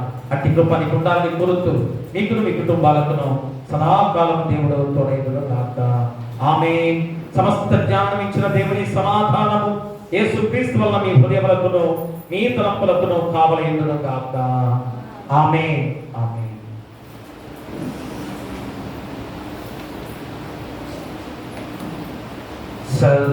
సర్వచిత్తంబు నీదేనయ్యా, స్వరూపమీచు కుమారివే. సర్వచిత్తంబు నీదేనయ్యా, స్వరూపమీచు కుమారివే. సారే పైన మట్టినయ్యా, సరి అయిన పాత్రం చేయుమయ్యా. సర్వేశ్వర నేరిక్తుండాను, సర్వదా నిన్నే సేవింతును. సర్వచిత్తంబు నీదేనయ్యా, స్వరూపమీచు కుమారివే. ఆత్మస్వరూప నీ చిత్తమే అనిశంభు చెల్లు ఇహ పరమోనా. అధికంబుగా నీ ఆత్మలో ఆవరింపుము నా రక్షగా. అందరూ నాను క్రీస్తుని చూడా, ఆత్మతో నన్ను నింపుము దేవా. సర్వచిత్తంబు నీదేనయ్యా, స్వరూపమీచు కుమారివే. దయచేసి కూర్చోండి, కానుకలు సమర్పించుకుందాం. దయచేసి కానుకలు సమర్పించుకుందాం. కొద్ది కారణాల వల్ల తండ్రి ఇప్పుడు ఈ వారంలో జరుపుకొని ఉండగా ఎంత గొప్ప మహిమతో నాయన ఈరోజు మిమ్మల్ని స్తుతించుకునే ఈ బాధ్యత మాకు అనుగ్రహ చేసినందుకు మీకే వేలాది స్తుతులు స్తోత్రాలు. ఇంత ఘనముగా జరిగించినందుకు కూడా మీకే వేలాది స్తుతులు స్తోత్రాలు. అయ్యో తండ్రి నాయన, మన ముఖ్యమైన అంశాలు 2 తండ్రి. అయ్యా పిల్లలందరూ కూడా చదువులకు వెళ్ళారు, ప్రమోషన్లతో నాయన మరొక క్లాసుల్లోకి వెళ్ళి ఉన్నారు. హాస్టల్లో కూడా ఎంతమంది బిడ్డలు చేరి ఉన్నారు. అయ్యా బిడ్డలందరి గురించి మేము ముఖ్యంగా ఈరోజు వారి గురించి మేము ప్రార్థిస్తున్నాం. అయ్యా బిడ్డలను దీవించండి. ఆయా గొప్ప చదువు ద్వారా జ్ఞానంతో గొప్ప చదువుతో ముందుకు సాగింప చేయండి. హాస్టల్లో ఉన్న ప్రతి బిడ్డను కూడా దీవించి బలపరచండి. అలాగే వ్యవసాయదారుల విషయంలో కూడా ప్రతి వ్యవసాయదారుల విషయంలో మేము ప్రార్థన చేస్తున్నాం. మొక్కలను విత్తనాలు నాటి ఉన్నారు, మొక్కలు మొలుస్తున్నాయి తండ్రి. కానీ వర్షభావం తండ్రి నాయన మళ్ళా వెనక్కిపోయింది. ఎల్నినో కారణంగా వర్షాలు పడకుండా ఆగిపోయిన విధానం తండ్రి. అతివృష్టి అనావృష్టి లేకుండా సమపాతమైన వర్షపాతంతో దీవింప చేయమని ఈ 2 అంశాలతో ఎక్కువగా ఈ రోజునైన ప్రార్థన మేము ఉపాసకుడికి ధ్యానంలో మిమ్మల్ని వేడుకుంటూ అడిగాము తండ్రి. ఈ 2 విషయాల్లో కూడా మీ కృప దయచేయండి. ముఖ్యంగా వర్షం విషయంలో, వ్యవసాయ రైతుల విషయంలో మేము ప్రార్థిస్తున్నాం. ఈ లోకమంతా కూడా వ్యవసాయంతో ముడిపడి ఉండగా రైతులు ఎంతో బాధతో కన్నీరుతో వ్యవసాయాన్ని పండిస్తూ ఉన్నారు. అట్టి వారికి ధైర్యాన్ని ఇవ్వండి. చక్కటి వర్షపాతం ద్వారా చక్కగా పంటలు పండే బాధ్యత దయచేయమని ప్రార్థన చేస్తున్నాం. అలాగే మా ఏఎన్సీ సంఘం విషయంలో జడ్జీస్ వచ్చిన ఆయన వారు ఎంతో చక్కగా సంఘాన్ని ఏఎన్సీ సంఘాన్ని మళ్ళా తీర్చిదిద్దుతుండగా మీకు వేలాది స్తోత్రాలు. చక్కమైన మార్గంలో పెట్టబోతుండగా మీ కృప దయచేసి చక్కటి ఎలక్షన్లు కూడా జరిపిన ఆయన నీతివంతమైన పరిపాలనగా చక్కటి పూర్వక వైభవాన్ని తీసుకొచ్చే విధంగా మీ కృప దయచేయండి. ఏఎన్సీలో ఉన్న సంఘాలను కూడా దీవించండి. ఆయా పాస్టర్ గారిని కూడా దీవించండి. ప్రతి సంఘంలో ఉన్న ప్రతి బిడ్డను కూడా దీవించి బలపరచండి. అలాగే మా సంఘ విషయంలో నూతన దేవాలయ నిర్మాణ విషయంలో మేము ప్రార్థిస్తున్నాం. గొప్ప దేవాలయ నిర్మాణం కొనసాగాలి. అద్భుతమైన దేవాలయం కొనసాగాలి. ఎందుకంటే అపవాది ఎంతగా శోధించిందో, ఎంతగా ఆటంకపరుస్తుందో, ఖచ్చితంగా ఆయన దానికన్నా 2 రెట్లుగా మళ్ళా గొప్ప దేవాలయ నిర్మాణంతో ముందుకు సాగడానికి మా పిల్లలందరూ ముందుకు సాగింప చేయమని వేడుకలు ప్రార్థన చేస్తున్నాం. అలాగే నాయన ఈ సమయంలో అనారోగ్యంతో బాధపడుతున్న పిల్లల విషయంలో సంఘంలో గాని, గ్రామంలో గాని, హాస్పిటల్ గాని ఎవరైతున్నారో యేసు నామములో గద్దించి మీ హస్తాలతో తాకి ముట్టి స్వస్థపరచమని వేడుకలు ప్రార్థన చేస్తున్నాం. అలాగే నాయన మరి ఇక్కడ వాతావరణ మార్పులు చెందిన విధానంలో ఎంతో మంది జ్వరాలు వేరే జబ్బులతో బాధపడుతున్నారు. యేసు నామములో గద్దించిన ఆయన ఆ జ్వరాలు తీసివేయమని వేడుకలు ప్రార్థన చేస్తున్నాం. అలాగే వ్యాపారాలు, ఉద్యోగాలు, కూలి పనులు చేసుకునే బిడ్డల విషయంలో, మించి పనులు చేసుకునే బిడ్డల విషయంలో ప్రార్థిస్తున్నాం. ప్రతి ఒక్కరిని దీవించి బలపరచండి. వ్యాపారస్తులు లాభదాయకంగా నడిపించండి. ఉద్యోగాలు చేసేవారు ప్రమోషన్తో నడిపించండి. కూలి పనులకు వెళ్ళే వారు కష్టార్జితమైన పనులు చేసుకుంటూ వెళ్తుండగా చక్కటి పనులు కుదిరి లాభదాయకంగా కుటుంబాన్ని పోషించుకునే విధానంలో వారి కష్టానికి తగ్గ ప్రతిఫలం నడిపించమని వేడుకలు ప్రార్థన చేస్తున్నాం. అలాగే వాహనాల మీద ప్రతి వారిని కూడా క్షేమకరంగా గృహాలు నడిపించమని వేడుకలు ప్రార్థన చేస్తున్నాం. మా యొక్క ప్రపంచ నాయకులు, దేశ నాయకులు, రాష్ట్ర నాయకులు, జిల్లా నాయకులు, గ్రామ నాయకులు ఎంతో చక్కటి పరిపాలన చేసి ప్రజలందరినీ కూడా క్షేమకరంగా నడిపించే బాధ్యత దయచేయండి. అలాగే తండ్రి ఈ సమయంలో యవనస్తుల విషయంలో కూడా ప్రత్యేకమైన ప్రార్థన చేసి ఉన్న విధానంలో ఖచ్చితంగా యవనస్తులు దేవుడి రాజ్య వారసులుగా ఉండగా యవన దశలోనే దేవుడిలోకి రావాలి. మా బిడ్డలు ఎంతో మంది చెడు విధానాల్లో ఉంటున్నారు తండ్రి. సంఘంలో తండ్రి అలా ఉండకూడదు. ఇది ఎప్పుడు నుంచో అయినా ఉన్న దేవాలయము, సంఘము బిడ్డలందరూ కూడా దేవుల్లో ఉండాలి. అలాంటి బిడ్డలు ఎంత దీవించబడ్డారు, ఎంత దీవించబడుతున్నారు. ఆ బిడ్డలు అలాంటి బిడ్డలుగా ఉండటానికి యవనస్తుల కూడిక జరుగుతుండగా ప్రతి ఒక్కరిని నడిపించమని మేము ప్రార్థన చేస్తున్నాం. యవనస్తుల ద్వారా ఎంత గొడవలు చూస్తున్నామో అలాంటి గొడవలు లేకుండా యవనస్తులందరూ కూడా మీ పాసలు నడిపించే బాధ్యత దయచేయండి. చివరిగా ఆరో ప్రార్థన, పిల్లలు లేని వారి గురించి ప్రార్థన చేసి ఉండగా గర్భఫలం తెరవండి. యేసు నామములో గద్దించి మీ హస్తంతో తాకి గర్భఫలంలో ఏ లోటు ఉందో తీసివేసి గర్భఫలం ధరింప చేయండి. వివాహాలు కాని వారికి వివాహం జరిగించండి. వివాహం జరిగే వారికి కూడా వివాహం జరిగింప చేయమని వేడుకలు ప్రార్థన చేస్తున్నాం. అలాగే ఆయన పశువుల గురించి ప్రార్థన చేస్తున్నాం. ఈ ఎండల వల్ల నూతన పచ్చిగడ్డి లేకపోవటం వల్ల పశువులు ఎంతగా బాధపడుతున్నాయో, నోరు లేని పశువులు అయినా కానీ పశువులు కాపులు ఎంతో చక్కగా వాటిని మేపుతుండగా చక్కటి ఆరోగ్యాలను వాటిని దయచేయండి. అలాగే పశువులు కాపులు కూడా దీవించి బలపరచమని వేడుకలు ప్రార్థన చేస్తున్నాం. మరి సమయంలోనైనా మరొకసారి ప్రార్థన చేస్తూ మా సంఘ విషయంలో మా సంఘ డెలిగేట్ గారిని, సంఘ పెద్దలను, గోపెద్దలను, పిసిసి వారిని దీవించి సలవాలను దీవించి సంఘాన్ని ఇందులో ఐకమత్యంగా ముందుకు సాగింపచేసి అభివృద్ధిలో నడిపించడానికి కూడా మీకు దయచేయండి. సమర్పించిన ఈ కానులు బట్టి కూడా వారి కుటుంబాన్ని ముప్పదత్తులుగా అనంతలుగా ఫలింపచేయండి. అలాగే ఈ రోజు ఉపవాస గుడిక ధ్యానంలో 3 గంటల వరకు కూడా బిడ్డలు ఆహారం మానివేసి సన్నిధిలో ఉండగా అతి వారికి మంచి బలాన్ని, ఆత్మీయ బలాన్ని ఇచ్చి ఉండగా ఇప్పుడు శారీరక ఆహారం కూడా సిద్ధపరిచిన విధానం కాబట్టి దానికి కానుక సమర్పించిన ప్రతి బిడ్డను కూడా పేరు పేరు దీవించండి. వండిన వారిని బట్టి ప్రార్థన చేస్తున్నాం. కమిటీ సభ్యులను సమాజం వారు చాలా మంది కూడా పాల్గొని చక్కగా భోజనాలు ఏర్పాటు చేసి ఉన్నారు, వండి ఉన్నారు. వారందరూ కూడా దీవించి బలపరచండి. ఇందులో మా సంఘంలో ఈ రీతిగా మేమందరూ కూడా దీవించబడే విధానంలో సంఘం చుట్టూ, గ్రామం చుట్టూ కూడా కూడా మీ దేవదూత కంచెగా ఉంచి ఏ శోధన రానికుండా మీరు భద్రపరుచుకోమని, ఇంకా నాయన మా సంఘంలో ఎలాంటి శోధన రానియకుండా ప్రతి గృహాతుడు కూడా మీ దేవదూతల కంచెగా ఉంచమని నీ కుమారుడు మా ప్రభువైన యేసుక్రీస్తు ద్వారా వేడుకొంచున్నాము తండ్రి. ఆమేన్. పరలోకమందున మా తండ్రి, నీ నామం పరిశుద్ధపరచబడును గాక, నీ రాజ్యం వచ్చును గాక, నీ చిత్తం పరలోకమందు నెరవేర్చును భూమి అందు నెరవేరును గాక. భద్రాహారం నేడు మాకు దయచేయము. మా ఇళ్ళ ప్రాణము చేసిన వారిని క్షమించున్న ప్రకారం మా ప్రాణములను క్షమించుము. శోధనను తీగా దుష్టును తప్పించుము. రాజ్యమును శక్తియు మహిమయు నిరంతరము నీవయున్నవి. ఆమేన్. మన ప్రభువైన యేసుక్రీస్తు ప్రేమ, మన తండ్రి అయిన దేవుని కృప, పరిశుద్ధాత్మ అన్యోన్య సహవాసము ఇదిగో తండ్రి నాయన ఈ యొక్క జూలై నెలలో ప్రవేశింపజేసి ఈ ఉపాసకుడి ద్వారా మిమ్మల్ని మైపంచుకునే ఈ గొప్ప సమయము తండ్రి, ఆయా ప్రత్యేకమైన విధానంలో ఆయా ఫాదర్ అయ్యర్ గారు, ఆయా జాన్ క్రిస్టియన్ ఫ్రెడరిక్ అయ్యర్ గారు జర్మనీ ప్రాంతంలో పుట్టి అమెరికాలో చదివి ఆయా వేదాంత విద్యను అభ్యసించి ఈ ప్రాంతానికి ఎంతో మారుమూల ప్రాంతమైన ఈ ప్రాంతముగా గుంటూరు ప్రాంతానికి వచ్చి మొట్టమొదటిగా దేవుని వాక్యాన్ని అందించి ఈరోజు ఎన్ని సంఘాలు ఎంతగా దైవికంగా ఎదిగిన విధానంలో ఈ రోజునైనా మా అయ్యర్ గారి యొక్క జన్మదిన వేడుక 233వ సంవత్సరం జన్మదిన వేడుక ఎంతో ఘనంగా ఈ రోజు తల్లినైనా ఆ యొక్క ఘనమంతి మీ దగ్గరే ఉన్నాడు కనుక ఆ గొప్ప జన్మదిన వేడుక మీ దగ్గరే జరుపుకునే గొప్ప విధానం కనుక మరొకసారి జన్మదిన నివాళులు అర్పిస్తూ ఎంతో ఆ సేవా పరిచయం ద్వారా ఎంత గొప్ప దీవించబడిన ఈ సంఘాలు అత్యధికమైన దీవెనలతో ముందుకు సాగే విధంగా ఇక్కడ చేరిన ప్రతి వారికి వారి కుటుంబాలకు, మా సంఘానికి, గ్రామానికి, రాష్ట్రానికి, దేశానికి, ప్రపంచంలో ప్రతి బిడ్డలకు కూడా సదాకాలము తోడైండును గాక. ఆమేన్.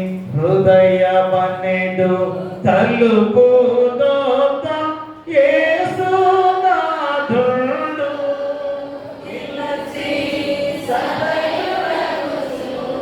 తట్టుచుండు సకల విధములను.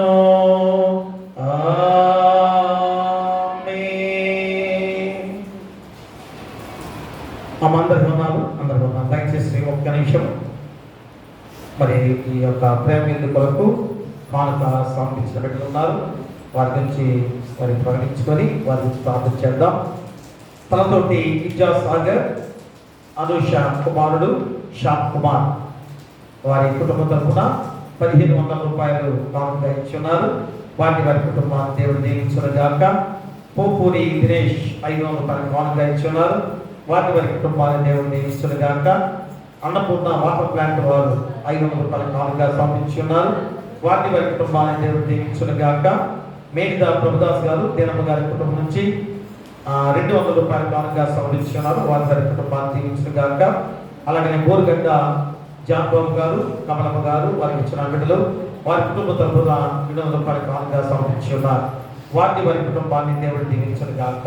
ప్రార్థన చేసుకున్న వారి గురించి దైవ తండ్రి కృపగల దేవ మా రక్షణ యేసయ్య మీ పాదాల దగ్గర స్తుతులు స్తోత్రాలు. ఈ రీతిగా పరిణాయన చక్కటి ఆహార పదార్థాలు ఏర్పాటు చేసుకునే విధానం ఎంత గొప్పదో. ఎందుకంటే ఆత్మీయ ఆహారముగా మీ వాక్యాన్ని తెలుసుకున్న తర్వాత శారీరక ఆహారం కూడా ఏర్పాటు చేయమని కొండ మీద ప్రసంగంలో ద్వారా మీరు తల్లినైనా ప్రజలందరూ కూడా ఏర్పాటు చేసిన విధానంలో 5 రొట్టెలు 2 చిన్న చేపల ద్వారా 5000 మందికి ఆహారాన్ని పంచిన దేవాది దేవుడు. కాబట్టి ఈరోజు 3 గంటల వరకు కూడా ఈ ఉపవాస ధ్యానంలో పిల్లలందరూ కూడా ఉండగా వారికి ఆహారం నుంచి గొప్ప విధానంలో ఈ బిడ్డలు ఉత్తరగానే కానుకగా ఇచ్చి ఉన్నారు. ప్రతి బిడ్డలు కూడా ప్రతి కుటుంబాన్ని కూడా పేరు మీద దీవించి ఆశించి బలపరిచి వారి కుటుంబాల్లో అద్భుతమైన కార్యాలు జరిగించండి. గొప్ప కార్యాలు జరిగించే శోధన రానికుండా మంచి ఆరోగ్యకరంగా ఆర్థికపరంగా కూడా దీవించి బలపరచండి. ఇంకా ఆహార పదార్థాలు వండిన వారు కూడా వారి కుటుంబాలు దీవించి బలపరచమని నీ కుమారుడు మా ప్రభువైన యేసుక్రీస్తు ద్వారా వేడుకొంచున్నాము తండ్రి. ఆమేన్. తండ్రి, కుమార, పరిశుద్ధాత్మ త్రియేక దేవుని సదాకాలము తోడైనను గాక. ఆమేన్. ఆమేన్. మందరికి ఉన్నామా? చిన్న ప్రార్థన చేస్తాం. అక్కడికి వెళ్ళి